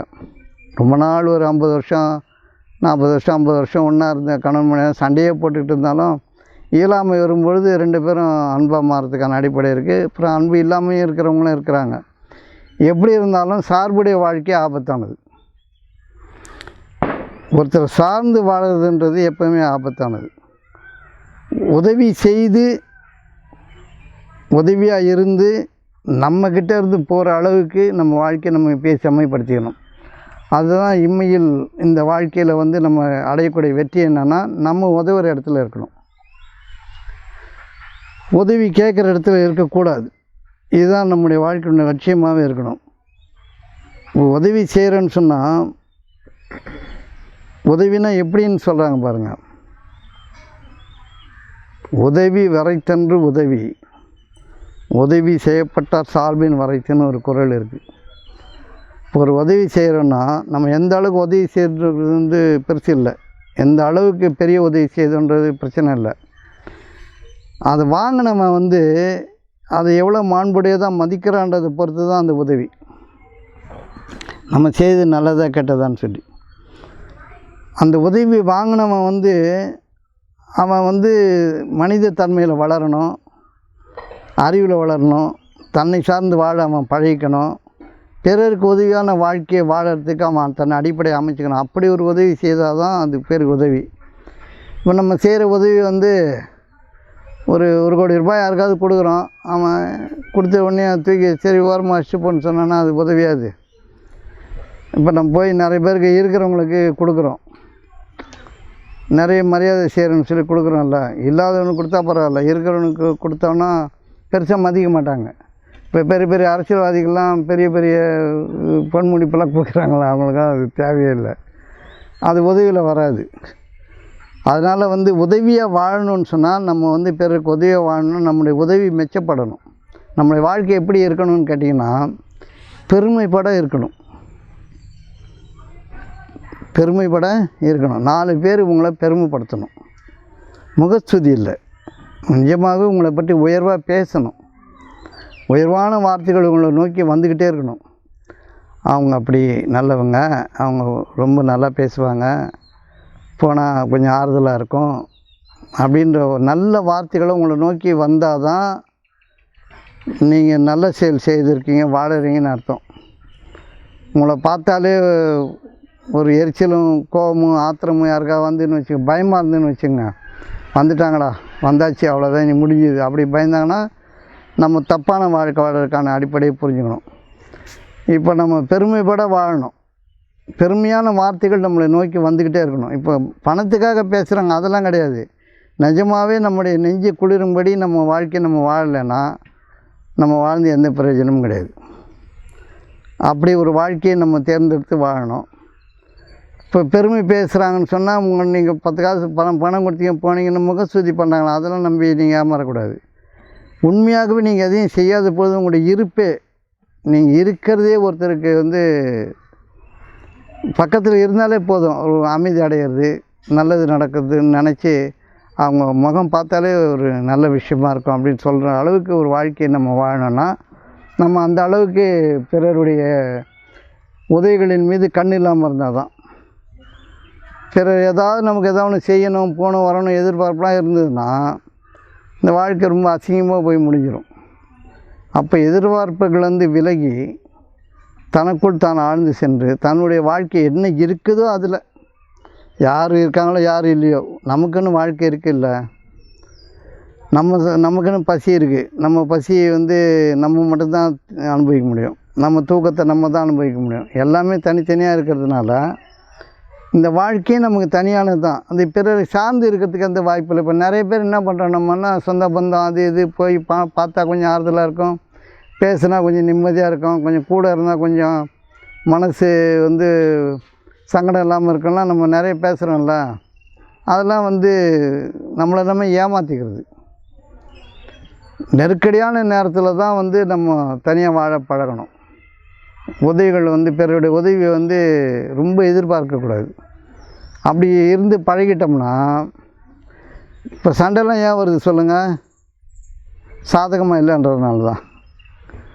நமக்கு சாதகமாக இல்லை, நம்ம பேச்சை கேட்க மாட்றாங்க, நம்மக்கிட்ட உதவி வாங்கிட்டு நமக்கு ஒரு ஏற்புடைய நடவடிக்கை இல்லை அவங்கக்கிட்ட அப்படின்னமோ சண்டை போடுறோம். பொண்டாட்டி புருஷனாக இருந்தாலும் அப்படி தான் சண்டை போடுறாங்க. நம்ம வேலை வந்து செய்கிறது தான். இன்னொருடைய வாழ்க்கைக்கு எது நல்லது செய்ய முடியுமோ அது செய்ய வேண்டியது தான். அவ்வளோதான் நம்ம வேலை. அவங்க திருப்பி செய்வாங்கன்றதெல்லாம் வந்து நல்ல விஷயம் கிடையாது. செய்கிறாங்க செய்யலை, அதை பற்றி பிரச்சனை இல்லை. ஆனால் நம்ம செய்ய வேண்டிய வேலையை நம்ம செய்யணும். அதான் ரொம்ப முக்கியமான விஷயம். இப்படி இருந்தால் இவங்க கேட்ட கேள்வி எண்ணெய் பதிவுகள் தானாக போயிடும். எண்ணெய் பதிவுகள் தானாக போயிடும். இப்படி பழகாதனால நம்ம ஏதாவது எண்ணத்தின் மீது நம்ம வலுவாக தாக்கப்பட்டிருப்போம். அதையே நினச்சி அந்த நீக்க முடியாமல் தவிச்சிட்ருப்போம். இப்போ சாதாரணமாக வாழ்க்கை வந்து உதவி செய்யணுன்றதை தவிர்த்து நம்மக்கிட்ட வேறு என்ன எதுவும் இருக்கக்கூடாது. உதவியாக வாழணும், உதவி கோரும் நிலையில் வாழக்கூடாது. அது வந்து அகந்தையினோட வெளிப்பாடாக இருக்காது. எது நம்ம தான் நம்ம யார்கிட்ட கையேங்கக்கூடாது, மற்றவங்களுக்கு தான் நம்ம அந்த ஒரு ஈகோ டெவலப் ஆகிடாது. ஆகட்டும், கொஞ்ச நாள் இருங்க. நான் யார்கிட்டையும் எந்த உதவியும் வாங்க மாட்டேன். சரி, வாங்காதீங்க, இருந்து பாருங்கள். அவர் வாங்குகிற நிலமை வந்துடும். வாங்குகிற நிலமை வந்துடும். அகந்தைன்றது தன்னால் தெரிஞ்சிடும். அப்போ தான் வந்து இது வந்து எப்படி புரிஞ்சுக்கணுன்னா, ஒரு அகந்தையில் செய்கிறதில்ல, அன்பின் காரணமாக செய்கிறது. உங்களால் உதவியாக இருக்கணும், யாரையும் தொந்தரவு பண்ண வேணாமல் நினைக்கிறது. நான் யார்கிட்டையும் எதையும் வாங்க மாட்டேன்னு பேசுகிறதுக்கு ரெண்டுத்துக்கு வித்தியாசம் இருக்குல்ல. யாரையும் தொந்தரவு பண்ண வேண்டாம். பிள்ளையோ குட்டியோ பொண்டாட்டியோ புருஷனோ யாரோ அவங்கவுங்க தூங்கிட்டு இருப்பாங்க. நல்லா அலுப்பில் தூங்கிட்டு இருக்கிற பொண்டாட்டி போய் தட்டி எழுப்பி இந்த நேரத்துக்கு ஏன் தூங்குற, இப்படி தூங்குறேன்னு கேட்குறவங்களாம் இருக்காங்கள்ல. தூங்கட்டும். யாருக்குமே அவங்களுடைய அசதி, அவங்களுடைய உடம்பு, அவங்களுடைய மனவாகு இதெல்லாம் தானே பிரச்சனையாக இருக்குது. கூட ஒட்டிகிட்டு இருக்கிறோம் நம்ம எல்லாருமே. இந்த உறவுகள்லாம் ஒட்டிகிட்டு தானே இருக்குது. இதெல்லாம் வந்து பெரிய பாக்கியத்தில் கொண்டு போய் சேர்க்கணுங்கிற அடையாளம் கிடையாது. நம்ம மட்டும் வாழ்ந்தால் தான், நமக்குள்ளே நம்ம வாழ்ந்தால் தான், பிறர் தொந்தரவு பண்ணாமல் இருக்கணும்னு தெரிஞ்சாலே நம்ம நல்ல வாழ்க்கை வாழ்ந்துடலாம், கஷ்டம் இல்லாமல் வாழ்ந்துடலாம். இப்போ நம்ம வச்சுருக்க அட்டாச்மெண்ட் எல்லாம் பெரும்பாலும் போலி தானே, அன்பு இல்லாத அட்டாச்மெண்ட்டு தானே. அன்பு இருக்குது தானே, கொஞ்சம் நம்மளுதுன்ற உடைமை உணர்வு தான் இருக்குது. என் பையன், என் பிள்ளை, என் வீடு, என் வாசல் உடைமை உணர்வு தான் இருக்குதே தவிர, அந்த பிள்ளைய குட்டியை கொஞ்சம் எதிர்த்து நின்னால் நீங்கள் எப்படி சண்டை போட்டுறீங்க? உங்களை எதிர்த்து நின்னால் பிள்ளை குட்டின்னு பார்ப்பீங்களா? பார்க்க மாட்டீங்க. நம்மக்கிட்ட சாதகமாக இருக்கிற வரைக்கும் தான் நமக்கு அன்பு எல்லாமே. அதான் உலக அறிவினுடைய அறிவற்ற தன்மை எதுன்னா, நம்ம ஒரு குடும்பம் குட்டியாக இருந்தால் கூட நமக்கு சாதகமாக இருக்கிற வரைக்கும் தான் நம்மளால் நல்லதாக செய்ய முடியும். நம்மளை ஏற்றுட்டாங்க, நீனா சரி நீ பேசலாம், ஒன்றும் செய்ய தெரியல, வேலையை பார்த்துட்டு போன்ட்டாங்கன்னா முடியுது. வாயை அடிக்கிட்டாங்கன்னா என்ன பண்ண முடியும்? யாராக இருந்தாலும் ஒரு மகன் கூட ஒரு தந்தையை சொல்லியாச்சுன்னா முடிஞ்சுது.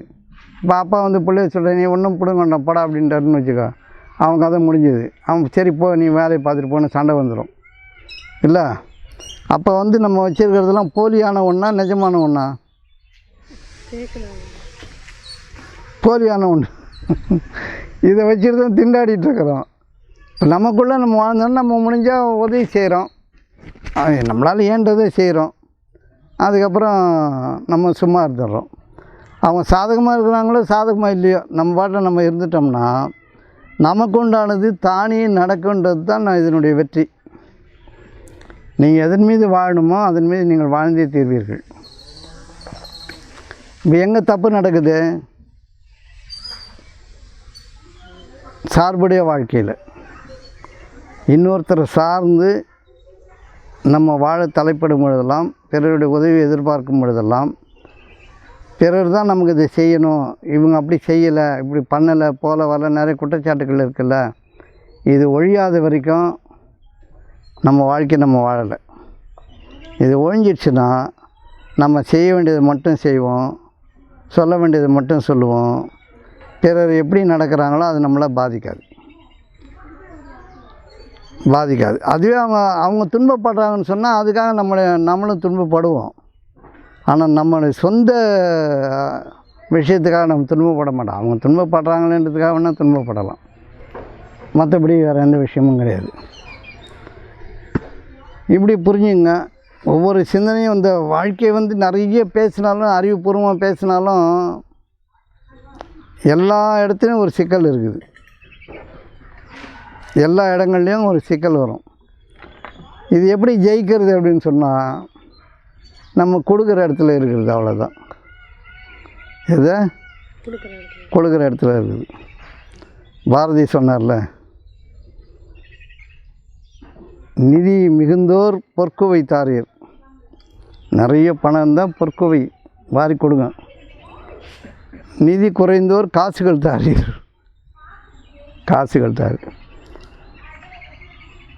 அதுவும் இல்லைன்னா உழைப்பு தாங்க, உழைச்சி உதவி செய்யுங்க. அப்படியே முடியலையா, நல்ல பேச்சு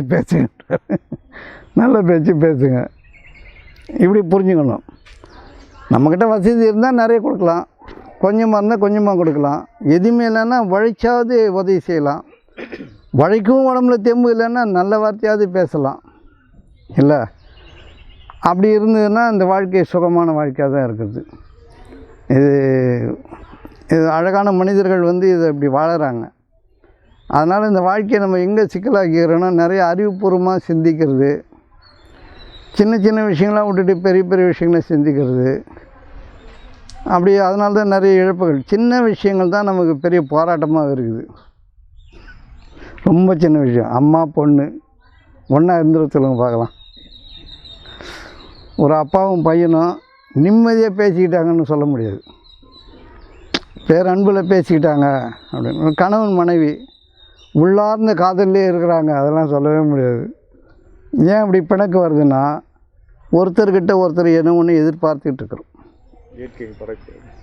இயற்கை நம்மளை தனியாக தான் படைக்குது, நல்லா தான் படைக்குது.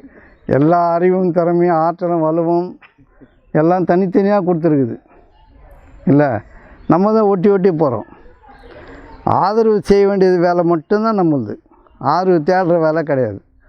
இதை புரிஞ்சுக்கிறதுக்கு இந்த ஜனங்க ஒத்துக்காது. உதவி செய்யுங்க போதும் அப்படின்னா அதை எப்படி சும்மா செய்யறதுங்க. இப்போ மொய் எழுதுறது கூட எங்கிட்ட ஒரு நிகழ்ச்சி நடந்தது. மொய் எழுதிட்டு அவங்க கல்யாணத்துக்கு போய் 2 கிராம் நம்ம மொய் எழுதியிருக்காங்க தங்கத்தால். அவங்க கல்யாணத்துக்கு இவங்களுக்கு பத்திரிக்கை வச்சுருக்காங்க. இவங்க போகல, வீட்டுக்கு வந்துட்டாங்க. ஒரு 5-6 பேர் வீட்டுக்கு நான் மொய் எழுதுன்னு நீ எழுதலையே, நீ ஏன் கல்யாணத்துக்கு வரலன்னு கேட்குறேன். வரதுக்கான வாய்ப்பே இல்லை அவங்களுக்கு. போகல, மறந்துட்டாங்க. சண்டை போட்டு 2 கிராம் எழுதுலையே இல்லையா அப்படின்னு ஒரே சண்டை. இது என்ன ஒரு கலாச்சாரம்னு தெரில. அந்த காலத்தில் எதுக்கு வச்சுருந்தாங்கன்னா, இந்த மொய் எழுதுறதுன்னா ஏழை பழங்க இருப்பாங்க, காசு இது கொடுத்தா வாழ்க்கை நல்லா ஆகிடும் அப்படின்ற ஒரு நம்பிக்கையில் வச்சுருப்பாங்க போல இருக்குது. அப்படி தான் இருக்க முடியும். இவங்க மொய் எழுதுறேன்னு சொல்லி திருப்பி எழுதி தர்றேன்னு சொல்கிறேன். இது என்ன பண்பாடுன்னு ஒன்று தெரில. அந்த மாதிரி எதிர்பார்ப்புடன் கூடிய உதவி, அது உதவியே இல்லை, அது செய்யணும், அவ்வளோதான். இப்போ நம்ம இந்த விஷயத்தை சொல்லிக் கொடுக்குறோன்னு வச்சுங்களேன். இப்போ நீங்கள் தனியாக இருக்கிறீங்க, மனம் சங்கடமாக இருக்குன்னா யாராவது கொஞ்சம் பேசினா ஆறுதலாக இருக்கும், நம்ம மனம் தேடும் தானே. அப்போது அவங்க பேசுகிறவங்கன்னா அப்போ பூர்ண அமைதியாக இருப்பாங்க. யாராவது பேசுனா கொஞ்சம் அமைதியாக இருக்கும், அம்மா வீட்டுக்கு போனால் கொஞ்சம் நல்லா இருக்கும்னு நான் அப்படின்னு நினைக்கிறோம். அம்மா மட்டும் பூர்ண அமைதியாக உட்காந்து இருக்குது. அப்படி பெரும் மகிழ்ச்சி வெள்ளத்தில் மறந்துட்டாருக்கு நீங்கள் போனோன்னு கொஞ்சம் கொடுக்கறதுக்கு. அவன் ஏகப்பட்ட பிரச்சனையில் தான் இருக்கும். நீங்கள் போய் கூட கொஞ்சம் சேர்ந்து தீயை சேர்த்து விட்டால் தீ பெருசாக எரியும். புரியுதுங்களா உங்களுக்கு? அப்போ ஆறுதல் தேடி போகிறதுன்றது தான் முதல்ல அவமானம். நம்முடைய வாழ்க்கையை நம்ம எப்படி அவமானப்படுத்துகிறோன்னா ஆறுதல் தேடி போகிறது தான். கொஞ்சம் ரிலாக்ஸாக இருக்கும், போய் பார்க்கலாம் அப்படின்னா குருமார்களை போய் பாருங்கள்.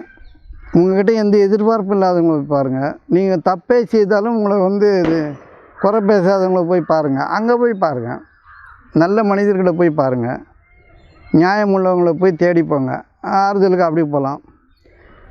இந்த சொந்த பந்தம் வீட்டுக்கெல்லாம் போகிறது அப்படி எல்லாம் நிறைய பழக்கங்கள் இருக்குது. போக வேண்டியதான். சொந்த பந்தங்களை பார்க்க எப்போ போகணுன்னா கொடுக்குற நிலையில் போகணும். எப்படி போகணும்? போனால் ஏதாவது அவங்க வீட்டுக்கு தேவையானது, வாழ்க்கைக்கு தேவையானது, ஏதோ அவங்க ஏழ்மை நிலையில் இருக்கிறாங்க, ஏதோ ஒன்றுன்னா கொடுக்குறதுக்கு போகணும். பெருமைக்கு போகக்கூடாது. பெருமைக்கு போகாமல் இப்போ நல்ல நிலையில் இருக்காங்கன்னா ஃபோன் போதும். எப்படி இருக்கா, நல்லா இருக்கியா, நல்லா தான் இருக்கிறேன், ரைட்டு, ஓகே. முடியாமல் இருக்கிறாங்களா, தேடிப்போங்க. கொடுக்கணும். ஒரு அரிசி பருப்பு, ஒரு காய்கறி ஏதோ ஒன்று வாங்கி கொடுத்து, துணிமணி வாங்கி கொடுத்தோம். போய் பத்திரமா கொடுக்குறது தெரியாமல் கொடுத்துட்டு வரணும். கொடுக்குறத போஸ்ட் அடித்து ஓட்டிகிட்டு வரக்கூடாது. கொடுக்குறது தெரியாமல் அவங்க மனம் காயப்படாமல் அவங்க வாங்குகிற இடத்துல இருக்கிறாங்களேன்ற ஒரு காயத்தை ஏற்படுத்திடாமல் அப்படியே வச்சுட்டு மரியாதையாக கொடுத்துட்டு வர தெரியணும். பணிஞ்சு கொடுத்துட்டு வர தெரியணும். நீங்கள் கொடுத்ததுக்கான எந்த சோடும் தெரியக்கூடாது. நல்ல மாட்டுக்கு ஒரு சோடுன்னாங்க. சூடு இல்லை, சோடு. நல்ல மாடு கால் எடுத்து வச்சா அப்படி வைக்குமா ஒரு அடி. அப்படி ஒரு எடுத்து வச்சோன்னே அந்த சூடு விழும்ல, அது நல்ல மாடுன்னு தெரிஞ்சிருமா. இவன் நல்ல மாட்டுக்கு ஒரு சூடுன்ட்டாங்க. நல்ல மாடு ஒரு சோட்டில் ஒரு அடி வைப்பில் அது நல்ல மாடுன்னு தெரிஞ்சிடும். அது மாதிரி நம்ம வந்து நம்முடைய ஒவ்வொரு அடி வைப்பும் நன்மையானதாக இருக்கணும். மாடுனா செல்வம்னு அர்த்தம், வேறு ஒன்றும் இல்லை. மாடுனா செல்வம்னு அர்த்தம். அப்படியே பார்க்கணும். இப்போ இந்த விஷயத்தை வந்து நம்ம லேசாக அந்த வாழ்க்கையை வாழணுன்னா ஆறுதல் தேடி போகாமல் இருக்கிறது தான் இந்த வாழ்க்கையை அழகுப்படுத்துறது. எதுக்காகவும் யாருக்கிட்டையும் ஆறுதல் தேடக்கூடாது. இப்போ நமக்கு ஒரு துன்பம் வந்திருக்குதுன்னா என்ன அர்த்தம்? ஒரு கஷ்டம் வந்திருக்குன்னா நம்ம என்னமோ செய்திருக்கிறோம், அதுக்கு ரிட்டர்ன் வந்திருக்குன்னு அர்த்தமே தவிர யாரும் காரணம் கிடையாது. இவங்க அப்படி பண்ணிட்டாங்க இப்படி பண்ணிட்டாங்கன்னு காரணம் கிடையாது. நம்மளை ஒரு சோகம் ஒரு துன்பம் அழுத்துதுன்னா நீங்கள் அது காரண காரியத்தை பாருங்கள். அது எங்கேயாவது போய் கொட்டி ஆறுதல் தேடிடலாம் அப்படின்னா அது முடியாத காரியம். அது இன்னும் அசிங்கமான ஒரு வாழ்க்கையை கொண்டு வந்து கொடுத்துரும். அப்படியே புரிஞ்சுங்க. இப்போ கொடுக்குற இடத்துல வந்து வரணுன்றது விரும்புகிறது தப்பு இல்லைல்ல. நான் கொடுக்கணும். நான் எப்போவுமே கொடுக்குறவனா தான் இருப்பேன், வாங்குறவனா இருக்க மாட்டேன். அப்படி கிடையாது. வாங்கும் பொழுதும் நீங்கள் சாதாரண பணிவான நிலையில் வாங்கிப்பீங்க. உங்களை தேடி யாராவது வந்து கொடுத்தாங்கன்னா உடனே நீங்கள் பெருமையில் இருக்க மாட்டீங்க, வாங்கிப்பீங்க. அதே நேரத்தில் நீங்கள் தேடி போய் கேட்க மாட்டீங்க. யாராவது கொண்டு வந்து கொடுத்தா வாங்கிப்பீங்க, தேடி போய் கேட்க மாட்டீங்க, உதவி கோர மாட்டீங்க. உதவியே கோராமல் உதவி வர்றது வந்து உங்களுக்கு வந்து கடவுளுடைய அருள்கொடை. உதவி கேட்டு வருதுன்றது அவமானம். அதனால் குற்ற உணர்வு. எப்படிடா போய் கேட்குறது? ஒரு 10,000 ரூபாய் திடீர்னு தேவைப்படுது, யார்கிட்ட கேட்கலான்னு அப்படியே மூஞ்சிலாம் ஞாபகம் வரும். எல்லா இடத்துலையும் ஒரு அவமானமாக இருக்கும்ல, எப்படி போய் கேட்குறது? அப்போ அது கேட்காம இருக்கிறது நல்லது. அப்போ உதவி கோராத நிலையில் வாழ்க்கையை நம்ம வாழ பழகிட்டாலே நாம் படைக்கும் ஆற்றலோடையெல்லாம் மாறிடுவோம். அது நம்ம அந்த வாழ்க்கை வந்து தானாக வந்து அமையிறதா இருக்கிறதுன்றது தான் நம்ம தெரிஞ்சுக்க வேண்டிய விஷயம். இப்போ நான் பேசுகிறது இப்போ சாதாரணமாக தானே இருக்குது. இதுக்குள்ளே ரொம்ப அழுத்தமான விஷயங்கள்லாம் இருக்குது.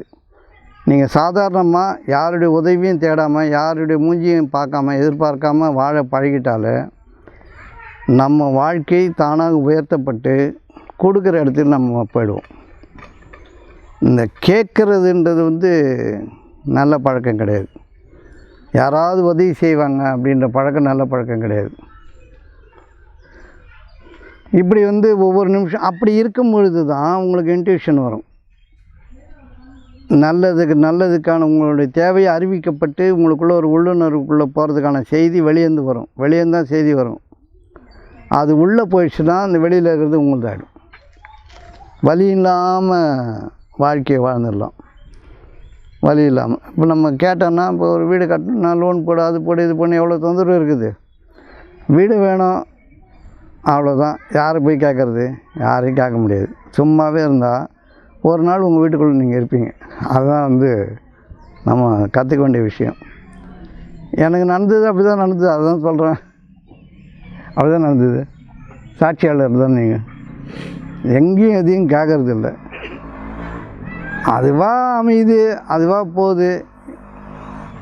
திடீர்னு ஒரு வீட்டுக்குள்ளே நான் இருக்கிறேன். நான் அவ்வளோதான் செய்தி. இப்போ நம்ம உதவி தேடி தேடி தேடி தேடி உதவி தேடிகிட்டே இருந்தோம்னா நம்ம அவமானத்துக்கு ஆகிடுவோம். இருக்கிறத காலி பண்ணணும், இருப்பை காலி செய்யணும்னு சொல்லுவார் ஃபஸ்லுர் ரஹ்மான் குரு. இருப்பை காலி பண்ணிகிட்டே இருக்கிறது தான் வேலை. என்ன இருக்குதோ அதை காலி பண்ணிகிட்டே இருந்தால் என்ன வரணுமோ தானாக வந்துடும். இந்த வாழ்க்கை அப்படி தான் இது வரைக்கும் நான் வாழ்ந்துருக்கிறேன்னு வச்சுக்கணும். இருப்பை காலி செய்கிறது தான் முதல் வேலை. என்ன இருக்குதோ அதை காலி பண்ணிடுறது. அப்புறம் அது நிறைய வேண்டிய இடத்துல தானாக நிறைஞ்சிடும். இப்போ ஏன் இந்த ஆறுதல் தேடி எங்கேயும் போகக்கூடாதுன்றதுனா, முதல்ல வந்து இந்த இன்னொருத்தருடைய ஆறுதல் நமக்கு இருக்கிற வரைக்கும் நம்முடைய வாழ்க்கையை நம்ம வாழவே முடியாது. இன்னொருத்தர் நமக்கு ஆறுதலாக இருப்பாங்க. யாராக இருந்தாலும் சரி, தாயாக இருந்தாலும், மகனாக இருந்தாலும், மகளாக இருந்தாலும், பொண்டாட்டி யாராக இருந்தாலும் சரி, உங்களுக்கு அவங்கக்கிட்ட ஒரு ஆறுதல் இருக்குது அப்படின்னா நீங்கள் உங்கள் சொந்த வாழ்க்கையை கண்டெடுக்கவே முடியாது. தீர்க்கமாக முடிவு பண்ணிங்க. அவங்க பாட்டில் அவங்க இருக்கட்டும், நாம் பாட்டில் நம்ம இருப்போம். முடிஞ்சால் உதவி செய்வோம். அவங்க குறைய செய்தாங்கன்னா குறை சொல்லாமல் இருப்போம். நம்ம வளர்த்த பசங்க தானே, நம்ம கூட இருக்கிறவங்க தானே, குறைய தான் இருக்கிறாங்க, ரைட்டு போட்டோம். நீ அப்படி இல்லை, நீ இப்படி இல்லை, நீ அதை பண்ணல, இதை பண்ணலன்னு சொல்லிகிட்டே இருந்தால் கடவுள் உங்களுக்கு உள்ளே இருக்கிற கடவுள் கொதிப்படைஞ்சு அப்புறம் என்னென்ன வரும்னுலாம் சொல்ல முடியாது. இப்போ நிம்மதியான வாழ்க்கை வேணும்னு சொன்னால் எவ்வளோ கஷ்டங்களுக்கு இடையிலும், எவ்வளோ ஏமாற்றங்களுக்கு இடையிலும் நம்ம வந்து அதை தெரிஞ்சுக்கிட்டு சும்மா இருந்தால் போதும். இந்த ஏமாற்றம்லாம் தானாக விலகிடும். நமக்குள்ளே நம்ம வாழுறதுன்றதுக்கான அடிப்படையை நம்ம கண்டு எடுத்துக்கணும். பெரும்பாலும் இந்த வாழ்க்கை யாருக்கும் பிடிக்காது. நான் சொன்னாலும் கோவப்படுவாங்க. அது எப்படி யாரையும் பார்க்காம, யார்கிட்டையும் பேசாமல் நம்ம அதுக்காக வந்து சொந்த பந்தம்லாம் இருக்குது, அது எப்படி இருக்க முடியும்? ஒரு ஆபத்து, ஒரு அவசர ஆபத்துன்னா 4 பேர் இருந்தால் தானே முடியும். 4 பேர் இருந்தாலும் முடியும், 4 பேர் இல்லைனாலும் முடிஞ்சிறது முடியும். அது பிரச்சனை இல்லை. நம்ம வாழறோமா இல்லையான்றது தான் பிரச்சனை. இதுதான் வந்து நம்ம கற்றுக்க வேண்டிய ஒரு பாடம். இப்போ எப்படி பார்த்தாலும் வந்து நம்ம மனிதர் குலத்துலேருந்து, மனிதர்கிட்டேருந்து தனியாக வாழ முடியாது. எல்லோரும் இருக்கணும். என்ன ஒன்று, ஒரு எதிர்பார்ப்பு இல்லாமல் இருக்கணும். எதிர்பார்ப்பு இருந்துட்டால சண்டை இருக்குதுன்னு அர்த்தம். ஏன்னா நீங்கள் அறிவை அதிகம் பயன்படுத்திங்க. உங்கள்கிட்ட இருக்கிறதெல்லாம் வெறும் குப்பை தான் வச்சுருக்கோம். நம்ம நிறைய குப்பை வச்சுருக்கோம். யாரையாவது எதை போட்டு மெல்றது, குற்றம் சொல்கிறது, குறை சொல்கிறது, அவன் சரியில்லை இவன் சரியில்லைன்னு சொல்கிறது, இதான் இருக்குதே தவிர நல்லது ஒன்றுமே இல்லை. நல்லவனாக இருந்தோம்னா நம்ம ஏன் குறை சொல்ல போகிறோம்? அவன் தான் குறையாக இருக்கான்னு தெரியுதில்ல. குறையாக இருக்கான்னு தெரிஞ்சால் குறையாக சொல்லுவாங்க. நிறைய ஆக்கிறது தானே முயற்சி பண்ணோம், நிறைய ஆக்கிறது தானே முயற்சி பண்ணோம். நீ அப்படி பண்ண இப்படி பண்ணேன்னு சொல்கிறத விட அவர் அப்படி பண்ணாமல் இருக்கட்டும்னு உன் நன்மையிலேருந்து கொடுக்க வேண்டியது தானே. இல்லை, இருக்கிற வளமான மனிதர்கள் வந்து தன்னிடமிருந்து கொடுப்பாங்களே தவிர ரொம்ப குத்தி கட்டிலாம் குற்றத்தன்மையில் பேசிக்கிட்டு தெரிஞ்சுக்கிட்டு குப்பை குளமான வார்த்தைகளை பேச மாட்டாங்க. யாராக இருந்தாலும் எதிர்பார்ப்புடன் கூடிய வாழ்க்கை வந்து சண்டையாகவே தான் இருக்கும். யாராவது எதாவது ரூல்ஸ் அண்ட் ரெகுலேஷன் பேசினே இருப்பான். அது ஏன் பெருக்கலை, இது ஏன் வைக்கலை, இது ஏன் துவைக்கலை, இதையும் எடுத்து வைக்கல, அது ஏன் பண்ணல, இது ஏன் பண்ணலன்னு இப்படி கட்டளை இட்டுக்கிட்டே இருப்பானே தவிர பெருக்கலைன்னா பெருக்கல, அவ்வளோதானே. முடிஞ்சால் பெருக்கும், இல்லைன்னா பனிமாக போய் கொஞ்சம் பெருக்குன்னு சொல்லலாம். அவ்வளோதான் சொல்ல முடியும். என்ன சொல்கிறீங்க? இப்படி ஒரு சாதாரணமான வாழ்க்கை வாழாமல் நம்ம டைரக்ஷன் பண்ணின்னு இந்த வாழ்க்கை நல்லாவாக இருக்கும். அசிங்கமாக போயிடுது. நிம்மதியான வாழ்க்கை இருக்காது. நிம்மதியான வாழ்க்கைன்னா உங்களுக்காக எல்லா காரியங்களும் தானாக நடக்கணும். இறைவன் வந்து அப்படி தான் வச்சுருக்கிறான். நீங்கள் கொடுக்குற இடத்துல இருக்கணும்னு விரும்பினா போதும். நம்ம செய்யணும், நம்ம கொடுக்கணும். இப்போ கொடுக்கணுன்னா பணம் மட்டும் இல்லை, நல்ல வார்த்தை பேசணும், யாருக்கும் முந்தி நம்ம வேலை செய்யணும், அதுவும் கொடுக்கறது தான். இன்னொருத்தர் செய்கிற, இப்போ வீட்டில் 4 பேர் இருக்காங்கன்னா நம்ம முதல்ல வீட்டை பெருக்கணும், தோட்டத்தை பெருக்கிட வேண்டியது தான். நீ ஏன் பெருக்கலை, இப்படி போட்டு வச்சிருக்க, அப்படி கேட்கக்கூடாது. முதல்ல நம்ம ஆரம்பித்து செய்யணும். இதையும் கொடுக்குற இடத்துல இருக்கிறது தான். ஒன்று உழைப்பு கொடுக்குற இடத்துலையாவது இருக்கணும். அப்போ இந்த ஆறுதல் தேடி அலையிற விஷயந்தான் வந்து வாழ்க்கையை அசிங்கமாக்குது. எல்லாத்துக்கிட்டையும் ஆறுதல். இப்போ டாக்டருங்கெல்லாம் கூட நமக்கு ஆறுதல் தான். உடம்பு சரியாதோ இல்லையோ ஒரு ஆறுதல், சரியாடுன்ற ஒரு நம்பிக்கை. இதே வந்து எப்படியும் வந்து உடம்பு போக வந்து நீ என்ன தான் அது பாதுகாத்து வச்சாலும் அது கீழே விழுந்துடும். அதுவே அது முடிவை தேடிக்கும். நல்லா நடந்துகிட்டே இருக்க வேண்டியது தான். திடீர்னு கால் லேசாக எடுக்கிற மாதிரி இருக்கும், ஒன்றுமே புரியாது. போர்டு 2 டாக்டர் பாரு, ஏதாவது பாருங்க, ஆனால் அது போகிறதுக்கு போயின்னே இருக்கும். இப்போ நான் பார்த்துட்டு தானே இருக்கிறோம். திடகாத்திரமான உடம்புக்கு இருந்தால் கூட போக போக போக அதனுடைய நிலைப்பாடை அது மாற்றிக்கிட்டே வந்துடும். நீ என்ன சாப்பிட்டு எப்படி பாதுகாத்து நல்ல ஒழுக்கமாக அறம் சார்ந்து வாழ்ந்தாலும் உடம்புன்றது வந்து தன்னுடைய இயல்பில் தேயக்கூடியது தானே இருக்குது. இப்போ அதனுடைய ஆறுதல் கூட வந்து டாக்டர்கிட்ட போனால் சரியாகிட்டு ஆறுதலை விட்டுட்டு சரியாயிடும் அப்படின்ற ஆறுதலோடு நீங்கள் உதவிகளை ஏற்றுக்கிறது தப்பு இல்லை. அதான் உதவியை தேடினே இருக்கக்கூடாது. உதவி வந்தால் ஏற்றுக்க வேண்டியதான், ஒரு வழிகாட்டுதல் வந்தால் கேட்டுக்க வேண்டியதான். உதவியை தேடினே இருக்கக்கூடாது. இந்த சூட்சுமம் தான் வந்து நம்ம புரிஞ்சிக்க வேண்டிய ஒரு முக்கியமான விஷயம். இது புரிஞ்சிடுச்சுன்னா எல்லாம் வந்து சுகம்தான், எல்லாம் சுகம்தான். இப்போ நம்ம உறவோடு இருக்கிறோம்ல, யாருக்குன்னா உறவோடு இருக்கோமா இல்லை உரசலோடு இருக்கிறோமா?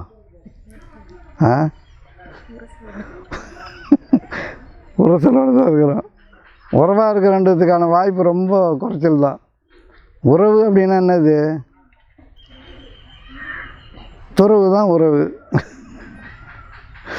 துறவுனா அவங்ககிட்ட எந்த தேவையும் இருக்கக்கூடாது. நமக்கு எந்த தேவைக்காக அவங்கள நெருக்கடி பண்ணக்கூடாது, கண்டனம் செய்யக்கூடாது, அவங்களுடைய சுதந்திரத்தை வந்து கட்டுப்படுத்தக்கூடாது. அவங்க இயல்பாக நமக்கு உதவுற மாதிரி இருக்கணும், நம்ம சுரண்டி எடுக்கிற மாதிரி இருக்கக்கூடாது. இதுதான் உறவு. உறவு வேணும்னா துறவு வேணும். துரத்தல் அப்படின்னா உயர்ந்த நிலையிலிருந்து ஆசீர்வாதங்களை அளித்தல் அப்படின்னு பொருள். இப்படி புரிஞ்சுக்கணும். இப்போ எங்கே சிக்கலாவது தெரியுதில்ல, வாழ்க்கை எங்கே சிக்கலாகுது? நம்ம உறவோடு இருக்க தெரியல, அறிவோடு இருக்கணும். அறிவுனா என்னது?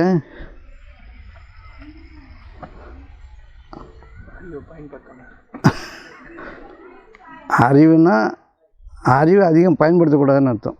உங்கள் அறிவு யாருக்கும் தேவையில்லை. நீங்கள் அப்படி வழிகாட்டுறீங்கன்னா அன்போடு உங்கள்கிட்ட கொடுத்து வழிகாட்டுங்க. வெறுமனே அறிவுரைலாம் யாருக்கும் தேவைப்படாது. வெறுமனே அறிவுரைலாம் யாருக்கும் தேவைப்படாது. அவங்க அறிவே அவங்களுக்கு போதுமானதாக இருக்கும். அதனால் அறிவு அப்படின்னு சொன்னாலே அடங்குதல்னு அர்த்தம். அடங்கி நல்லதில் நிலைத்திருக்கும் பொழுது நீங்கள் என்ன நினைக்கிறீங்களோ அது தானாக அவர்களை சென்று அடைந்து விடும். அறிவு டிரான்ஸ்ஃபர்மேஷன் வந்து அது கொடுக்குற இடத்துல இருந்தோம்னா அந்த அறிவும் அவங்களுக்கு தானாக போயிடும். காசும் கொடுக்க மாட்டீங்க, எதுவும் கொடுக்க மாட்டீங்க, உதவியெல்லாம் செய்ய மாட்டீங்க, அறிவு மட்டும் கொடுத்தா அது வேலை செய்யுமா? அது உங்களை புரிஞ்சுக்கணும், உங்களோட ஒத்தி செய்யணுன்றதே பெரிய சங்கடமான விஷயமா இருக்குது பலருக்கு. கூட இருக்கிறவங்களுக்கு கூட இருக்கிறதுக்கு நரகத்தில் இருக்கிற மாதிரி இருக்குதுன்னு சொல்கிறவங்க இருக்கிறாங்க. நீங்கள் போய் வழிகாட்டினீங்கன்னா எப்படி இருக்கும்? இப்போ நம்ம அறிவுடைய மக்களாக இருந்தால் அடக்கமாக இருப்பான்னு அர்த்தம் தானே. அடக்கமாக இருக்கிறோன்னா பிறர் நல்வாழ்க்கை விரும்புவர்களாக இருக்கும்போது அறிவு அதிகம் தேவைப்படாது. அறிவு நிறைய அப்படி டைரக்ஷனாக தேவைப்படாது. அது சாதாரணமாக அவங்க அப்படி செய்யணும்னு சொன்னால் தானாக செய்வாங்க. தானாக நடக்க வேண்டியதெல்லாம் நம்ம தடி எடுத்து அடிச்சிட்டு இருக்கிறோம். அதுக்கு அறிவு தடி தான் அதுக்கு மெயின் காரணம். அதை வச்சு அடித்து சொல்லி வழிகாட்டி கடைசியில் பெரிய குழியாக பார்த்து தள்ளி விட்டுருது. நம்மளும் அதில் போய் விழுந்துடுறது. இப்படி தான் ஓடிட்டுருக்குது வாழ்க்கை. இப்போ பொதுவாக என்ன புரிஞ்சுக்கிறோம்? இப்போ ஆறுதல் தேடி எங்கேயும் போகாதீங்க. ஆறுதல் தேடி போகக்கூடாது. யாருக்கிட்டையும் ஆறுதல் தேடக்கூடாது. உங்களுடைய ஆறுதல் உங்களுடைய தனித்துவம். உங்களுடைய சங்கடம் வந்து நீங்கள் சம்பாரிச்சது தான். எந்த நிலையிலும் வந்து நமக்கு ஆறுதல் பிறர்கிட்ட தேவைப்படலைன்றதை புரிஞ்சுங்க. யாரும் நமக்கு ஆறுதல் தர வேண்டிய அவசியம் நமக்கு இல்லை. யாரும் ஆறுதல் தர வேண்டிய அவசியம் நமக்கு கிடையாது. யாருக்குமே கிடையாது. ஏன்னா யாருக்கும் முழுசாக ஆறுதல் தர முடியாது. யாரும் யாருக்கும் முழுசாக ஆறுதல் தர முடியவே முடியாது. ஒரு சிறிதியை கொடுத்தான் பின்பு நிறுத்தி கொண்டான்னு பார்த்திரா. கொஞ்சம் உதவும், அதுக்கப்புறம் அவன் தன்னுடைய சொந்த நிலைப்பாட்டில் போயிடுவான். யாராக இருந்தாலும் அப்படி தானே. இப்போ ஒரு பப்ளிக் டாய்லெட் போகிறீங்க, உங்களுக்கு ரொம்ப அவசரமாக போகணுன்னா யாராவது போவீங்கன்னு பார்த்துட்டு இருப்பீங்களா? பெருந்தன்மைலாம் வராது. நம்ம முதல்ல நம்ம முடிச்சிடணும்.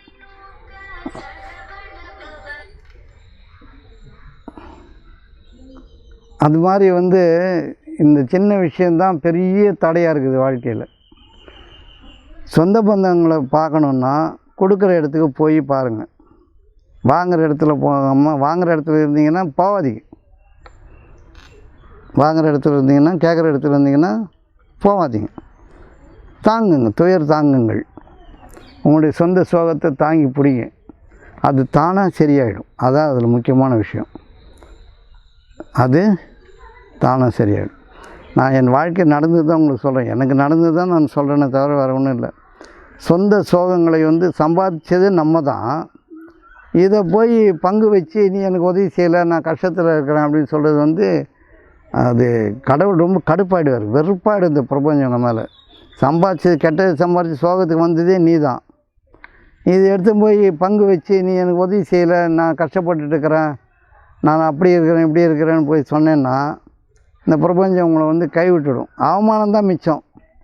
பிச்சைக்காரனை விட காலமாக நம்மளை நடத்துவாங்க. அது அம்மா அப்பா இருந்தால் கூட சரி, உதவி கேட்குறதுலேருந்து விலகிடணும். யாராவது மனம் ஒப்பி உதவி செய்கிறாங்கன்னா வாங்கிக்கோங்க. நீங்கள் கேட்காம வரணும். உதவியெல்லாம் கேட்டு வந்தால் அது தப்பு. இந்த ஒரு சின்ன விஷயம் மட்டும் இன்றைக்கி நம்ம தெரிஞ்சுக்கிறதுக்கு முயற்சி பண்ணுவோம். இதுதான் வாழ்க்கையினுடைய பெரிய தடையே. இதுதான். ஆறுதல் தேடி யார் வீட்டுக்கும் போகக்கூடாது. யார் வீட்டுக்கும் போனால் அந்த குடும்பத்துக்கு நல்ல சேர்த்துக்காக போகணும். கொடுக்குற இடத்துல நீங்கள் இருக்கணும். ஏதாவது ஒன்று உங்கள்கிட்ட இருந்து போகணும், அவ்வளோதான் நல்லது. எதாவது கெட்டது இல்லை, நல்லது போகணும். அந்த மாதிரி ஒரு ஸ்டேட்டஸ் வளரணுமேனு பிரியப்படுங்க.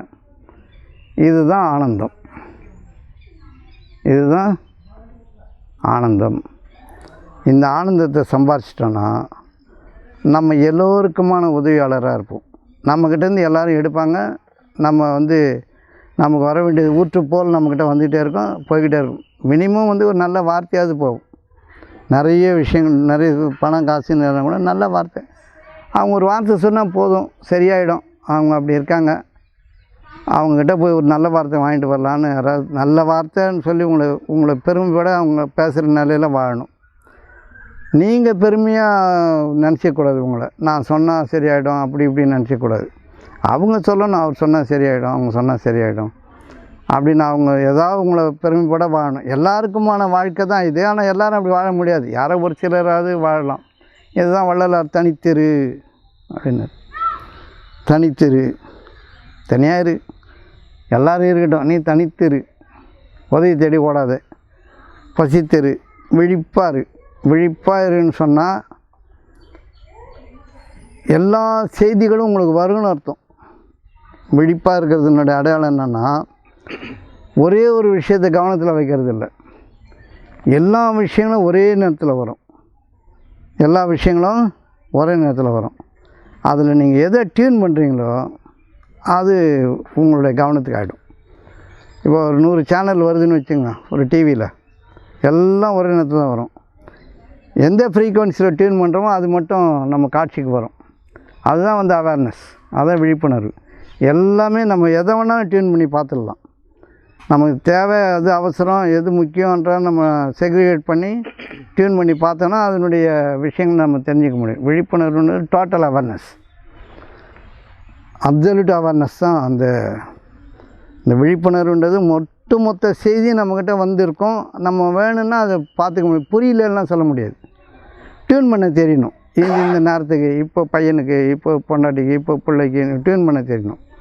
ஆனால் எல்லா செய்திகளும் உங்களுக்கு அடைஞ்சிருக்கும். அதன் வழியில் வாழ பழகணும்.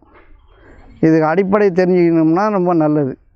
இன்றைய தினம் கொடுக்குற இடத்துல இருந்தால் இல்லாதவனுக்கு கொடுக்கறதுக்காக போய் பாருங்கள். ஆறுதல் கொடுப்பதற்காக போங்க. அதை அவங்க கேட்காம போங்க. கேட்டு போனீங்கன்னா நீங்கள் ரொம்ப தப்பு. கேட்காம போய் அவங்களுக்கு அறுத்துட்டாங்கன்னா அவங்களும் கேட்கல, அவங்களுக்கு நன்மையாக முடிஞ்சிடும். நீங்கள் கேட்குற இடத்துல இருந்தீங்கன்னா போகாதீங்க. இந்த ஒரு சிக்கல் முடிஞ்சிருச்சுன்னா அறிவு கண் திறந்துக்கும். அறிவு கண் திறந்ததுன்னா அது அன்பில் போய் முடியும். அன்பு வந்து ஆனந்தத்தில் முடிஞ்சிடும். ஆனந்தத்தில் தொடங்கும் வாழ்க்கை. இதுதான் அற்புதமான வாழ்க்கை. இப்போ எண்ணெய் பதிவுகளை நீக்கணும்னா எப்படி நீக்கிறது? உங்களை வாழ்க்கையை நீங்கள் எதன் மீதாவது எதிர்பார்ப்பு வச்சு அதன்பால் ஈடுபட்டு நிறைவேறாத ஆசை தானே எண்ணெய் பதிவாக வரும். நிறைவேறாத ஆசை தான் உங்களை பார்த்து அரைச்சிக்கிட்டு எண்ணெய் பதிவாக வரும். அப்படி இருக்கிறதுக்கு அடிப்படை என்ன இருக்குது நம்மக்கிட்ட? நம்ம எதிர்பார்ப்புலேருந்து விலகிட வேண்டியது தான். எதிர்பார்ப்பு என்பது இறைவனுக்கு இணை வைத்தல். இறைவன்கிட்ட கேட்கறது பதிலாக எல்லாருக்கிட்டையும் கேட்குறது, எல்லாருக்கிட்டேயும் கேட்குறது. கடவுளை வணங்குறேன்னு சொல்கிறது எல்லாரையும் வணங்குறது. வணங்குறதுன்னு என்னது? உதவி தேடி அலையிறது. அதான் தப்பு. பொறுத்த வரைக்கும் போதுமென்ற மனமே பொன் செய்யும் போகிறது. நமக்கு வாழ்க்கை இப்படி இருக்குது, அதை புரிஞ்சுங்க. அதை நீங்கள் செலிப்ரேட் பண்ணுங்கள், கொண்டாடுங்க. மற்றபடி நீங்கள் அமைதியாக இருந்தீங்கன்னா, யாருக்கிட்டையும் எதையும் கேட்காம இருந்தீங்கன்னா உங்கள் தேவைகள் எல்லாம் தானாக நிறைவேறும் என்று நான் உங்களுக்கு சொல்லுகிறேன். தானாக வரும், அது இன்ட்யூஷனாக வரும். எதன் மீது நீங்கள் வாழ வைக்கப்பட வேண்டும் என்று இந்த பிரபஞ்ச பேராற்றல் விரும்புகிறதோ அது உங்களுக்கு செய்தியாக வரும். அதை நீங்கள் உள்ளே எடுத்துகிட்டு போங்க, வீட்டுக்குள்ளே ஆழ்மானத்தை கொண்டு போங்க, அது நடந்துடும். கெட்ட விஷயங்கள் வந்ததுன்னா உங்கள்கிட்ட கெட்டதுக்காக மன்னிப்பு தேடுங்க, இல்லைன்னா கெட்டது வராது. இப்படி புரிஞ்சுங்க. வாழ்க்கை அழகானதாக தான் இருக்குது. இப்போ எண்ணம் வேறு மனம் வேறு கிடையாது. எல்லா எண்ணங்களின் தொகுப்பு மனமாக தான் வேலை செய்யுது. ஆனால் மனம்ன்றதை வந்து இது வரைக்கும் யாரும் சரியாக டிஸ்கிரைப் பண்ணலை. அது எப்படியாவது சந்து பொந்தில் ஒளிஞ்சு வேறு வேறு பரிமாணத்தில் படம் எடுத்து ஆடிட்டு தான் இருக்குது. அது ஒன்றும் பண்ண முடியாது. முடிஞ்ச அளவுக்கு நம்மளை எதிர்பார்ப்புகளற்ற ஒரு வாழ்க்கைக்கு நம்ம போயிட்டோம்னாலே மனம் நமக்குள்ளே நின்றுடும். இது வந்து ஒரு தனிப்பட்ட வாழ்க்கைக்கு ஐயா. இப்போது எல்லாருமே ஆஃபீஸில் பிஸ்னஸ் அப்படி பண்ணுறாங்க இல்லைங்களா? அப்போ இன்னொரு ரோல் தானே நம்ம எடுத்து பண்ணுறோம். ஆமாம்மா, அவங்க அறிவு படிப்பெல்லாம் ஒருத்தர் ஒரு உலக உதவிக்காக செய்ய வேண்டியது தான். அங்கே வந்துட்டு வேறு மாதிரி நம்ம ஆக்ட் பண்ணுறோம் இல்லைங்களா? ஆமாம், வேறு மாதிரின்னா இப்போ உங்களுக்கு ஒரு வேலை கொடுக்குறாங்கன்னா அந்த வேலையை நீங்கள் செய்யணும், கட்டாயம் செய்யணும். இந்த வேலை செஞ்சால் நம்ம நல்ல பேர் சொல்லுவாங்கன்னு எதிர்பார்க்குறது எப்படி? நல்லா செய்யலைன்னா கெட்ட பேர் சொல்லுவாங்க, அது நடந்தே தீர்ந்தணும். நல்லா செய்தால் நல்ல பேர் சொல்லுவாங்கன்றது தான் எதிர்பார்ப்பு. நல்லா செய்யலைன்னா கெட்ட பேர் சொல்லியே தீர்வாங்க. கரெக்டாக செஞ்சோம்னா நல்ல பேர் சொல்லுவாங்கன்றதுக்கு எதிர்பார்ப்பு இருக்கக்கூடாது. கரெக்டாக செய்கிறோம், அவ்வளோதான். டூ யுவர் டியூட்டி, அவ்வளோதான். எல்லா இடங்கள்லையும் வந்து இந்த எதிர்பார்ப்பு தான் பெரிய பிரச்சனையாகவே இருக்குது. ஏன் எதிர்பார்க்கறது? என்ன வேணுமோ அது உள்ளுக்குள்ளே விரும்பிட்டு சும்மா இருக்க வேண்டியது தான். யாருக்கிட்ட இருந்தாவது உதவி வரும்னு எதிர்பார்க்கக்கூடாது. உங்களுடைய வாழ்க்கை உங்களுக்காக அமையும் வரை நீங்கள் சும்மா தான் இருக்கணும். யாரையும் நச்சரிக்கக்கூடாது. அது எந்த சொந்த பந்தம் வந்தாலும் யாரையும் கை கட்டி நீட்டி பேசக்கூடாது. நீங்கள் இது ஒரு காலத்தில் உதவி செய்திருப்பீங்கன்றதுக்காக இப்போ அவங்க செய்யணுன்னு அவசியமே கிடையாது. செய்ய வேண்டியது மட்டும்தான் நம்முடைய வேலை. தேட வேண்டியது நம்முடைய வேலை கிடையாது. தேடுவதை நிறுத்துங்கள். தேடுவது உங்களை வந்து அடைஞ்சிடும். தேடுறது உள்ளுக்குள்ளேயே தேடுங்க.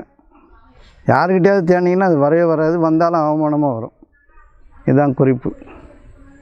அப்புறம் வேறு ஏதாவது சந்தேகம் இருக்குதா? நல்லா தூங்கிட்டீங்களா?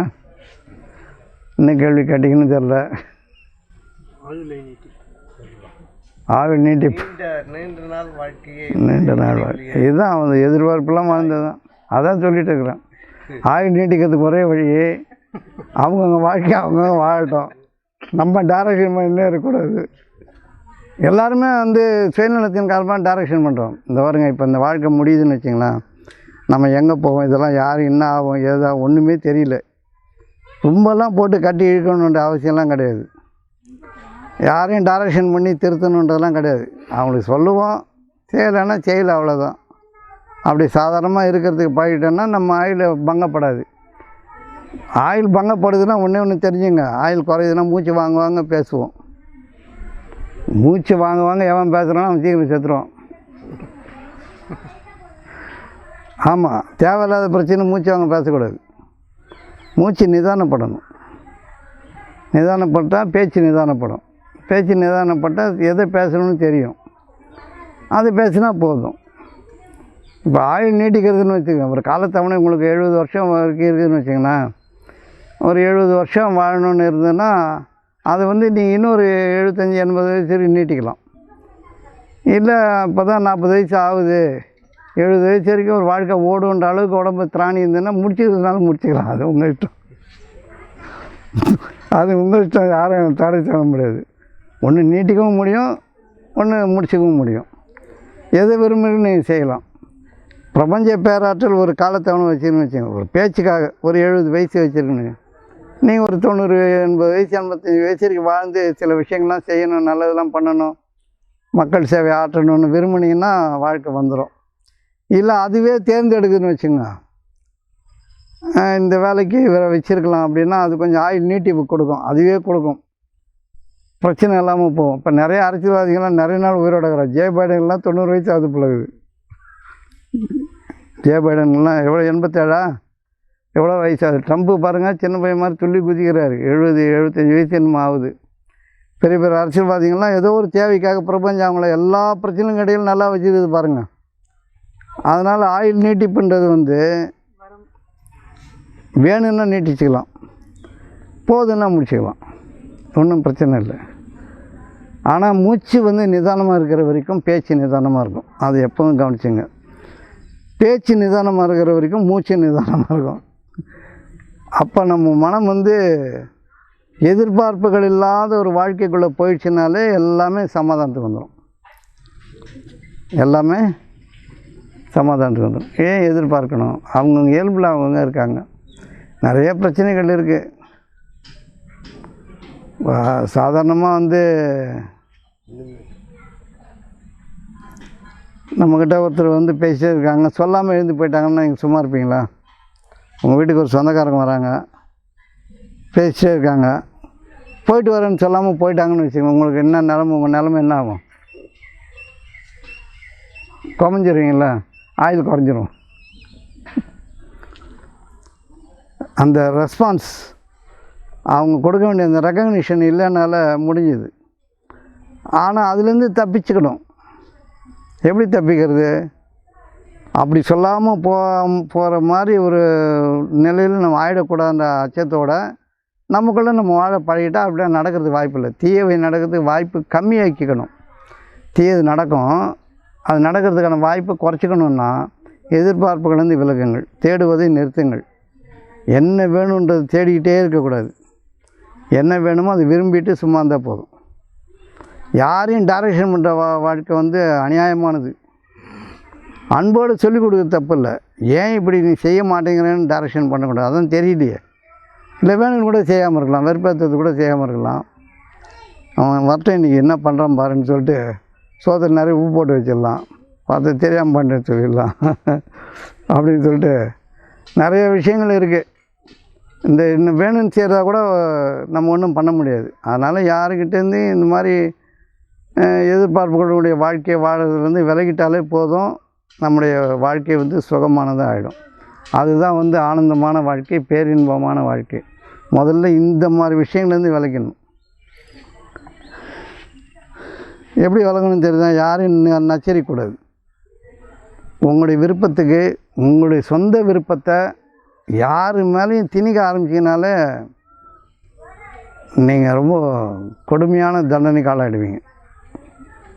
உங்களுடைய விருப்பத்தை சொல்லலாம், அவங்க மனமேறையும் செய்து தானே முடியும். ரொம்ப நெருக்கமான உறவாக இருந்தால் கூட சரி, இது மாதிரி கொஞ்சம் செய்யலாம் அப்படின்னு நினைக்கிறேன் அப்படின்னு சொல்லலாம். தவிர அவங்க வந்து உதவி செய்யணும் அவசியமே கிடையாது. அது பொண்டாட்டி பிடிச்சிட்டு இருந்தால் கூட சரி, யாருக்கும் அடிமை கிடையாது. யாருக்கும் அடிமை கிடையாது. ஒன்றா இருக்கிறோம், கொஞ்சம் நாள் இருக்க போகிறோம், கொஞ்சம் வருஷம், ஒரு 50 வருஷமோ 70 வருஷமோ 100 வருஷமோ கூட இருக்க போகிறோம். அதுவும் வயசாகி போச்சுன்னா இருந்தும் பிரயோஜனம் இல்லைன்னு ஆகிடும். உள்ளதும் போச்சுன்னா நல்ல கண்ணான்னு தூக்கி சுமக்கிற வேலையாகிடும். அதனால் அந்த கொஞ்ச கால வாழ்க்கைக்கு இவ்வளோ நெருக்கடி எதுக்கு? எக்ஸ்பெக்டேஷன் தான் காரணம் இல்லை. அதுலேருந்து விலகிட்டாலே போதுமானது. எண்ணப்பதிவுகளே அது தன்னால் அழிஞ்சிடும். எக்ஸ்பெக்டேஷன் விலகிட்டா, எதிர்பார்ப்புலேருந்து விலகிட்டால் எண்ணப்பதிவு ஏது? இல்லை கர்ம வினை கொட்டாது. இறைவன் போதுமானவன்.